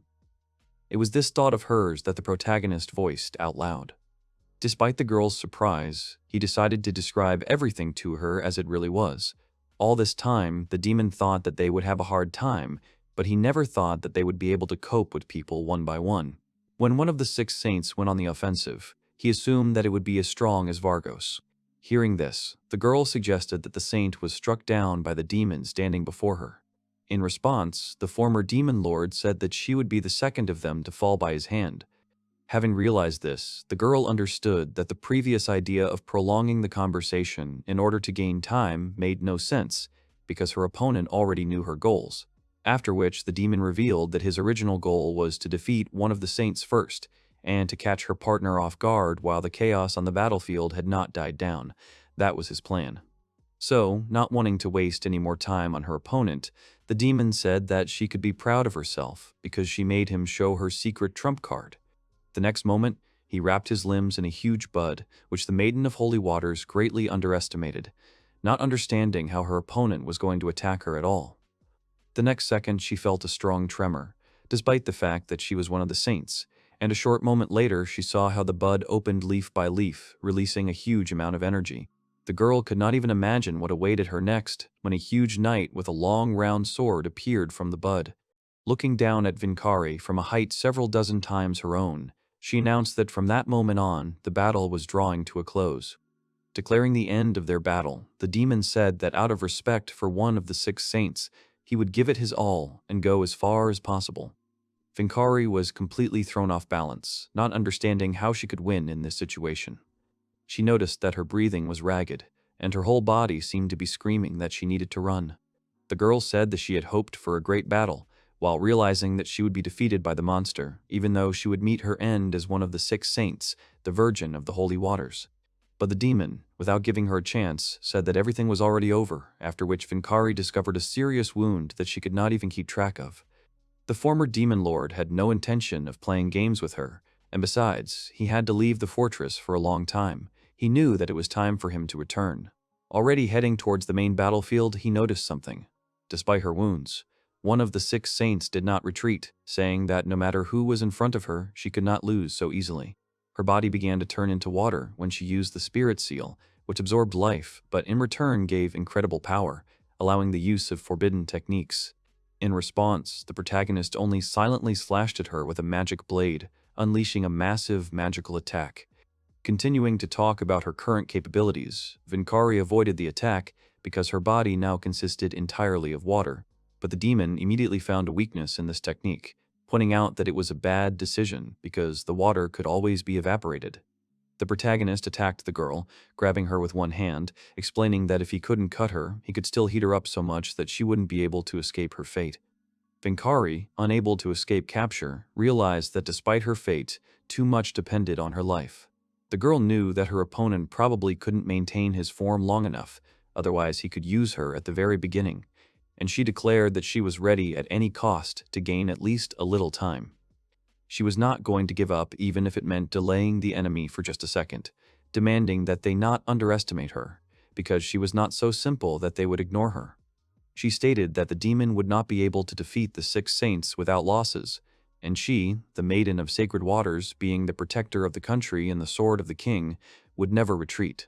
Sometime later, all that was left of the girl was heady rain and regret for her arrogance, and requests for forgiveness from her partner, Jiraiya. At this time, the second of the 6 saints realized that this rain could only be created by Vincari using the divine level spell, Tears of Saints, which is created in exchange for the caster's life. But her reasoning was interrupted by human cries. The soldiers were tired from the battle, more psychologically. They were sure that they were promised something completely different, namely the cleansing of minor demons after the departure of their king, and that it would be even easier because people from the 6 saints were supposed to fight side by side with them. Went into battle believing that no one would die and that all who went would return home, but it all turned out to be a lie, and their comrades in arms were wasting their lives. Even the food was burning without Vincari, in addition to the lack of water. They turned to the summoned Colossus, Jiraiya, who stood atop the throne, begging to let them go home. Even one of the commanders explained that everyone was shocked by the defeat of the Maiden of the Holy Waters, which was a serious shock for them. The commander also added that it was only a matter of time before the soldiers would ignore orders and run away, and only asked to show them the power of one of the 6 saints to raise the general fighting spirit. The girl then directed a vine of plants at one of the soldiers, which began to wrap around him. While the defenseless man did not know what was happening to him, Jiraiya decided that the soldiers would be more useful this way. A few moments later, the man turned into a wooden golem, growling something incoherent. This was a forbidden technique of sacrifice, which not only the soldiers but also their commander were taken aback by. He was indignant that there was no need to use this technique, but the girl did not understand why he felt safe, and mocking him, she used the sacrifice on him in turn. While the commander, not believing what was happening to him, fell from the Colossus, Jiraiya only realized how useless all these soldiers were to her, and was also indignant that her partner's loss had ruined her life. Thinking about what she would have to tell the Holy King about such losses upon her return, she decided that she would pretend to be a victim, showing that she had fought with all her might. Despite her irritation, the girl, sitting cross-legged, was still pleased at least that the remaining obstacles had been removed. Sometime after the transformation of the human army into wooden golems, and also after the destruction of the main gates of the castle, in the queen's chambers, Guillermo struck with his attack a goblin who had protected the girl from danger. The queen, watching this picture, could not believe what happened before her, when the knight realized that even the demons fought to the very end. The knight, realizing his defeat, only asked Vargas for forgiveness, going to him. The goblin, with blood dripping from his mouth, pulled out the sword sticking out of his body and threw it to the floor.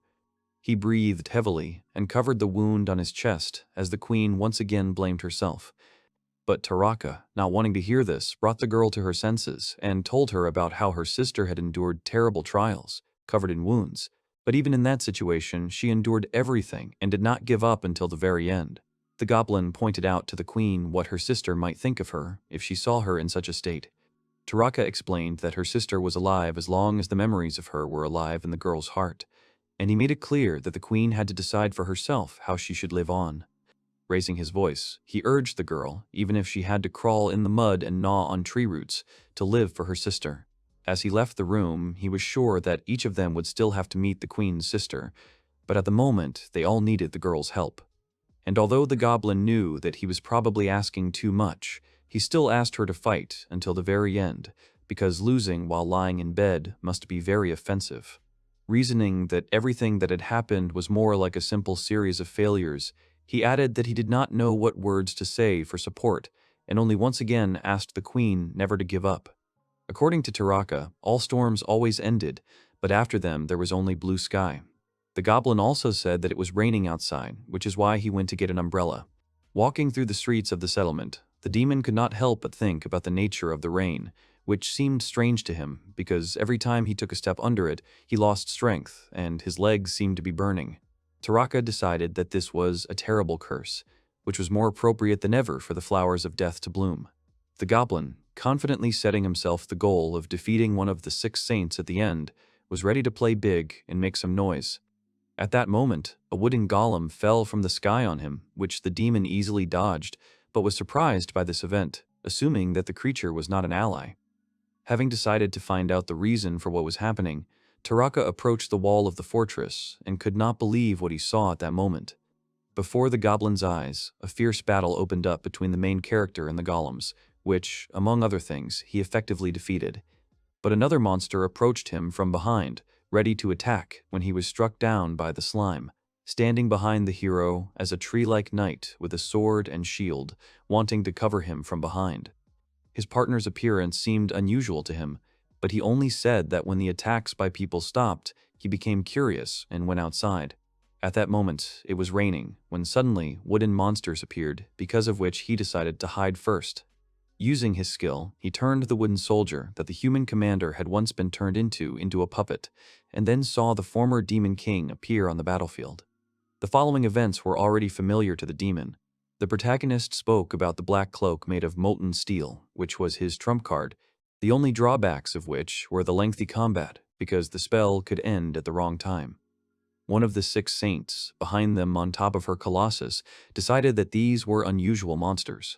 Her attention was especially drawn to the Black Knight because it was he who defeated the Fire Lion and the Virgin of the Holy Waters. She also noticed that he imitated the Fire Lion and even took his appearance, and the strength of the demon himself surpassed the original, which could not help but disappoint the girl. Jiraiya was debating whether she should release the spirit when Taraka joined the 2 demons' company. The old man was wounded, which the hero mentioned, but the goblin just waved it off by saying that it was just a scratch, and thanking him for his worries, asked how they were going to break through the army that had turned into spirits. But the former demon lord was sure that most of the golems were not much of a problem, because the main goal was to get to one of the 6 saints, because if they did not move carefully, they could be crushed by the colossus.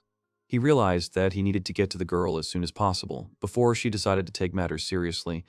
Then the goblin wanted to suggest some plan, but they were interrupted by the slime, who single-handedly held back the onslaught of the wooden golems. When the protagonist suggested having fun, the slime happily agreed with him until the goblin told him something.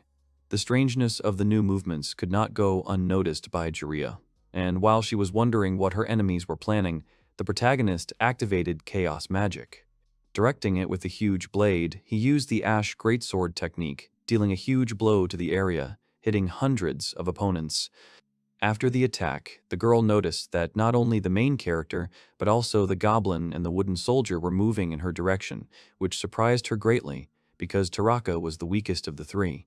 The slime promised to take care of the enemies approaching from behind, covering the goblin who was quickly running towards the target, allowing him to safely move forward without worrying about danger. Analyzing the situation, Jiri noticed how the wooden soldier protected the demon and was sure that the goblin was going to do something against her. When suddenly she noticed something, she remembered that the golems had one weak point. Their large size did not allow them to maneuver easily, which is why they had many blind spots, which made it easy to hide from sight. The saint suggested that the demons had decided to use the goblin to lure the golems into obstacle traps by exploiting blind spots. At the same time, the wooden soldier provoked the enemies, thus making himself a bait, towards which the golems, having lost sight of Taraka, moved. The girl was even surprised that her golems lost the goblin so quickly, but she also realized how smart her opponents were, and only then understood why her partner, one of the 6 saints, lost. At that very moment, the goblin, clenching the hilt of the sword in his teeth, broke through the crowd of monsters and with one light leap jumped onto the colossus, screaming as he climbed higher and higher to the point where Jiraiya was located. And then he jumped on her, intending to attack. But the girl was offended, and using the vines of the plants with a light movement, pierced the body of the attacker. As the goblin fell to the ground, she said that no matter how strong he was still just a goblin and could not defeat her. But at that moment, the main character suddenly attacked her, swinging his huge round sword. The girl, seeing the sudden attack, hastened to defend herself from the huge sword with the help of plants. Laughing, she was surprised at how the demon had managed to escape her observation, but she declared that their plan was ruined, not believing that they had tried to defeat her in one blow. After a couple of attacks, the girl realized that her opponent could actually defeat her, since wood magic was weak against fire magic. Thus, a worse opponent for her could not be imagined. But she noticed that on her side there was a torrential rain. It was Tears of the Saints, a skill her partner had spent her life learning. Chiriya explained that holy water could not only extinguish fire, but was also poisonous to demons, and was also capable of growing strong trees. Remembering that she didn't really want to work with one of the 6 saints together, considering her too weak for her level, the girl still decided that her loss had at least made some difference. But the protagonist said that it didn't matter what they used against him, it wouldn't change what he was going to do. He was about to defeat the saint right there and then, but the girl interrupted him, pointing out that his time was up. At that moment, a huge fist of a colossus flew at the hero from the side, which the demon did not expect at all, and for which he was thrown far to the side and fell, crumbling the earth around him. A wooden puppet quickly ran to the place where the man had fallen. The slime was worried about his condition when the demon cursed angrily, hitting the ground with his fist. He regretted that Taraki's loss had been in vain, and now they wouldn't even be able to catch her off guard. Besides, she was now more vigilant, and although they could try to reach her refuge, it would be very difficult for them without the goblin. Fall. The girl sank to the floor, realizing that if the demon had been even a second faster, she would have already lost. But gathering her strength, she decided that she was not going to wait and watch them. She needed to be faster than them in order to destroy them before they did anything. Chiriya thought about using the wooden golems as a sacrifice. The next thing the girl did was use the spirit release skill. She addressed the colossus, calling upon the Tree King, the snake dragon, and commanded the spirit to eat. The next moment, he began to rapidly absorb the wooden golems located around him. This left the slime and the protagonist puzzled, who suggested that it could have been some kind of trick, and they, without a backup plan, had to be prepared for anything. The demon understood that they had to give it their all, and was ready to give his body to the power of the blade of his sword. At the same time, the screams coming from the enemy's side made the slime think that something was already being prepared there. At that moment, the colossus from which more and more plants were sprouting screamed louder and louder, while the girl, despite the strong energy consumption, was confident that, having sacrificed such a number of golems, everything would go successfully. It was her most powerful spell, causing the slime to doubt the possibility of what was happening before his eyes. The colossus transformed into a completely different creature, rapidly approaching them. The great dragon looked down on the demons from the height of his enormous stature, but the former lord of demons was not afraid of what he saw, provoking the enemy to approach him. The man sharpened his sword, and when the dragon rushed to attack, he threw the magic prepared on the sword at its huge body. The strength of the demon's attack surprised one of the 6 saints. While he continued the fight, he noticed that the real strength of the dragon in front of him was in regeneration and variability.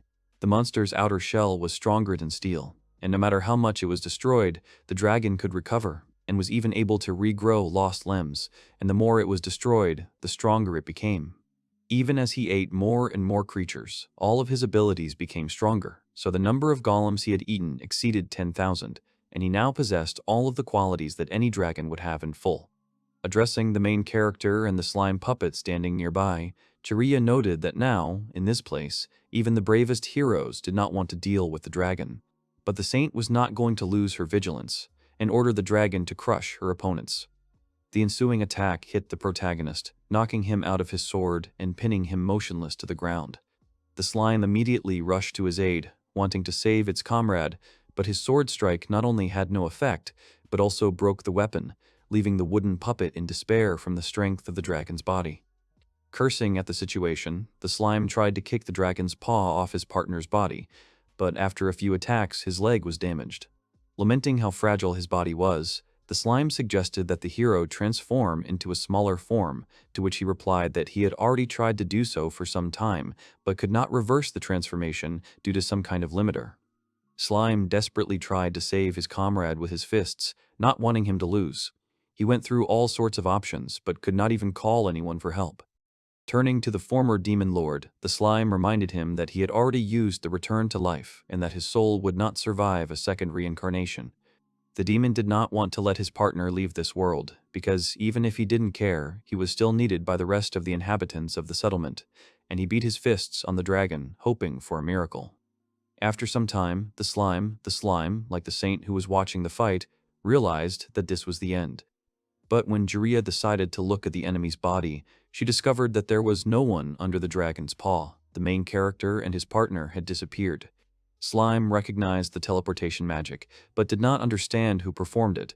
Assuming that the one who used the magic was the former demon lord, he, not understanding why he did not use it earlier, felt relieved. But the hero said that it was far from him, explaining that the thorns prevented him from casting spells, and, besides everything else, teleportation magic was the highest field of magic. Not understanding who was actually using teleportation then, he looked back at the silhouette behind him. It was the queen who put on the crown. She said that it was she who should have been made guilty and, moreover, even deprived of the right to be queen. The girl wanted to be abandoned, but not only was no one blaming her, but they also said that running away was completely normal. And even those who had already left this mortal world still extolled her. Then she finally realized that she would exchange her life, but would not allow any of the demons to leave for a better world. The girl knew that it was already too late, but she also wanted to fight, confidently declaring her firm intentions. The queen apologized to the demon lying on the ground for the fact that it took her so long to understand everything. But the man only reached out and stroked her head. He was glad that she was okay. The girl thanked him for his concern, pointing out that he should not have time to worry about others. The queen noticed that both demons who arrived were in bad shape, and without listening to the slime's words that he was just a puppet, she said that she would fix everything. She used the night moon's magic. In the process, her hair grew a lot, and everything around her body sparkled. The girl summoned healing butterflies of moonlight and sent them with a simple breath onto the demons' bodies. With one touch, the butterflies covered the wounded areas of the body with pollen, completely healing them. The protagonist found it similar to the grave of the fireflies, but the slime found this picture terrifying, after which he asked the queen why she grew her hair, to which she replied that this happens when you cast real magic. The demon felt much better, which is why he couldn't help but praise the girl's increased magical power compared to what it was before, but she considered this to be the norm and explained that magic was the art of the mind. Then, after thinking for a bit, the former demon lord asked if the queen could enhance magic. But, according to her, even he could do such a basic spell, and asked why he needed magic, answering to which the main character was confident of victory in this battle upon receiving the enhancement. At least they would have a chance. While the girl was clarifying the specific task, at the same time, a little further from their location, Jiraiya was raging, unable to find where the escaped demons were hiding. One of the 6 saints could not find them even by searching with a search spell. But after thinking about it for a while, she assumed that they were simply not in the forest, therefore they were somewhere where there was not even a hint of any vegetation.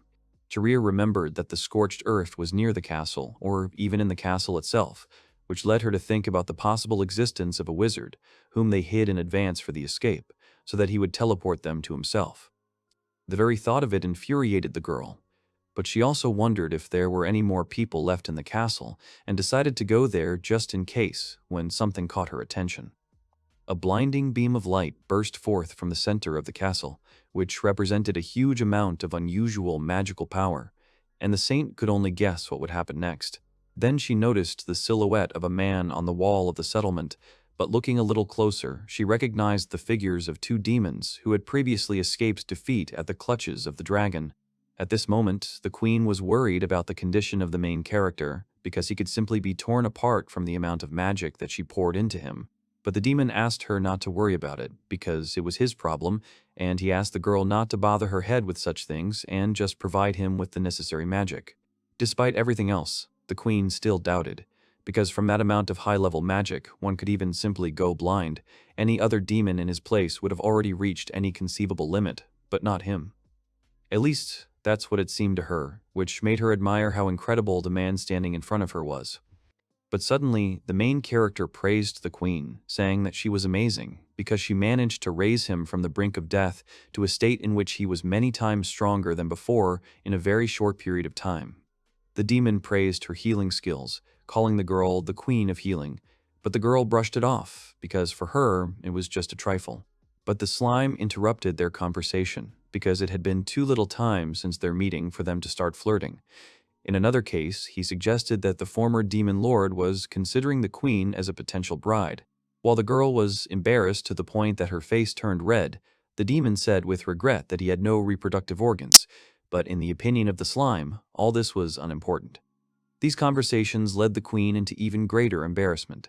The main character asked about what the slime wanted him to tell the girl that she would become his wife after the war, and he, confirming, decided that it was an excellent oath before the end of life. Slime noticed that Jiraiya was already approaching them, and turning to his partner, called him the Sorcerer King and prepared for battle. The demon got into a fighting stance, starting another battle, and threw the blade upward with force. Jumping for the abandoned weapon, the protagonist called on his comrades to try their best, because he was counting on them. Jiraiya noticed the flying blade, and seeing that one of the demons was flying after it, she only assumed that he had decided to ignore her. And she was glad about this, because he was the most dangerous of them all. Even considering the trap option, one of the 6 saints had a long-range attack, so she decided to switch to the remaining 2 first. But her intentions were suddenly interrupted by a sharp cry coming from above, which surprised everyone who was on the battlefield at that moment. Jiri assumed that he rose above the clouds, and could not believe that he was probably going to change the weather, but after a couple of seconds she realized the demon was going to get rid of the rain of tears of saints. But the girl was sure that it was already too late, because the Tree King, the Snake Dragon, had absorbed enough holy water and the demon's actions would not have changed anything. The dragon, at the saint's command, rushed to attack and struck with its tail, but crashed into a barrier that did not allow any of the attacks to pass. One of the 6 saints noticed the Dark Elves' fire barrier, which was not only repaired, but also strengthened even more than before. The girl realized that using her tail as an attack wasn't the best solution, but she could still just attack head-on. Resenting the fact that she was the one who had to destroy the elven fire barrier, she felt far from her best. While the dragon was building up the atmosphere around him, the queen also strengthened the wooden slime puppet, letting him know that she could control magic quite well. The girl prepared herself for the battle, because it was the 2 of them who were going to destroy the 6 saints. At that moment, a dragon was attacking them when pieces of metal began to fall from the sky onto Jiraiya's head. Immediately after the small particles, a fragment of the demon's black armor fell to the ground next to her, after which the saint decided to raise her head up, wanting to find out where all this fell from. But at the top, an unimaginable picture awaited her. The main character had transformed, and having significantly increased in size, was falling on the battlefield. He managed to intercept the dragon's paw in the air and throw it away, landing heavily on the ground. While the dragon was thrown on its back, the hero concluded that its bones were in every way stronger than the dragon's, and therefore only victory awaited their side. Illuminated by the sun's rays, he confidently decided to deal with one of the 6 saints. Slime, seeing his partner who had reached such abnormal sizes, inquired about the demon's condition, since even not so long ago at the base he was smaller. But he said that this body had some limitations, and asked the wooden puppet with the queen on its shoulder to hold on tighter. Despite the limitations, the demon could still fight, even better than he could before. Jiraiya could not understand who the main character really was, because dragons were the strongest in the world, so much so that they could easily subjugate the entire world. And the dragon she summoned was a king with the strongest body among the other representatives. But even with this in mind, the demon managed to counterattack the dragon. The saint assumed that her opponent was a descendant of demons, cursing the hero of this world for his unfinished work. The girl understood that she could not sit back and look down on everyone, and realizing that there was no turning back, she was determined to defeat each of her enemies. The next moment, the dragon, taking a deep breath, screamed with such force that even the queen and the slime could barely stay on top of their ally. But in response to this gesture, the former demon lord opened his mouth on his stomach with an equally loud scream, stunning Jiraiya. And the next thing the demon did was tear off the dragon's wing, because he knew that one of the 6 saints was against them, so the whole situation was not in their favor. But the hero knew that she hated fighting in the vanguard, and her strength directly depended on her pawns. The demon understood that Jiraiya was squeezing the maximum benefit out of her subordinates, and her abilities were aimed at support, while the slime with the queen rushed to the location of their last enemy. The saint knew she had no time for those who invaded her fortress, but the attackers knew she was good at close combat. Slime summed up that without the dragon she was on her own, wondering if she could cope with the onslaught alone. Jiraiya recognized the magic used as the power of the eye, a star blade she had never seen before. At this point, the slime announced that this was all just a game that they were going to win. One of the 6 saints realized that they were trying to separate her from the dragon, and realizing that she was being underestimated once again, she decided that she could cope without him, preparing the stems of the bushes in her hands. She had been on the brink of death hundreds of times, and nothing special happened this time, because once again she was dealing only with herself. Jiraiya was glad that everything became better after she followed Lord God. At that moment, the hero struck the dragon's limbs with his tail, almost completely hitting them. After all this, the demon forcefully pulled the huge enemy towards himself and grabbed him by the wings, and then used chaos magic, the skill of the ash tree, on the dragon, who lay helplessly on the ground from all sides. But after a couple of minutes, there was no trace of the wounds, and the thorns fell from the monster's body. The protagonist realized that the dragon's true strength lay in its ability to regenerate, and thought that it was already accustomed to fighting the same opponents over and over again. But this time, the hero wanted to know how long the dragon could last like this.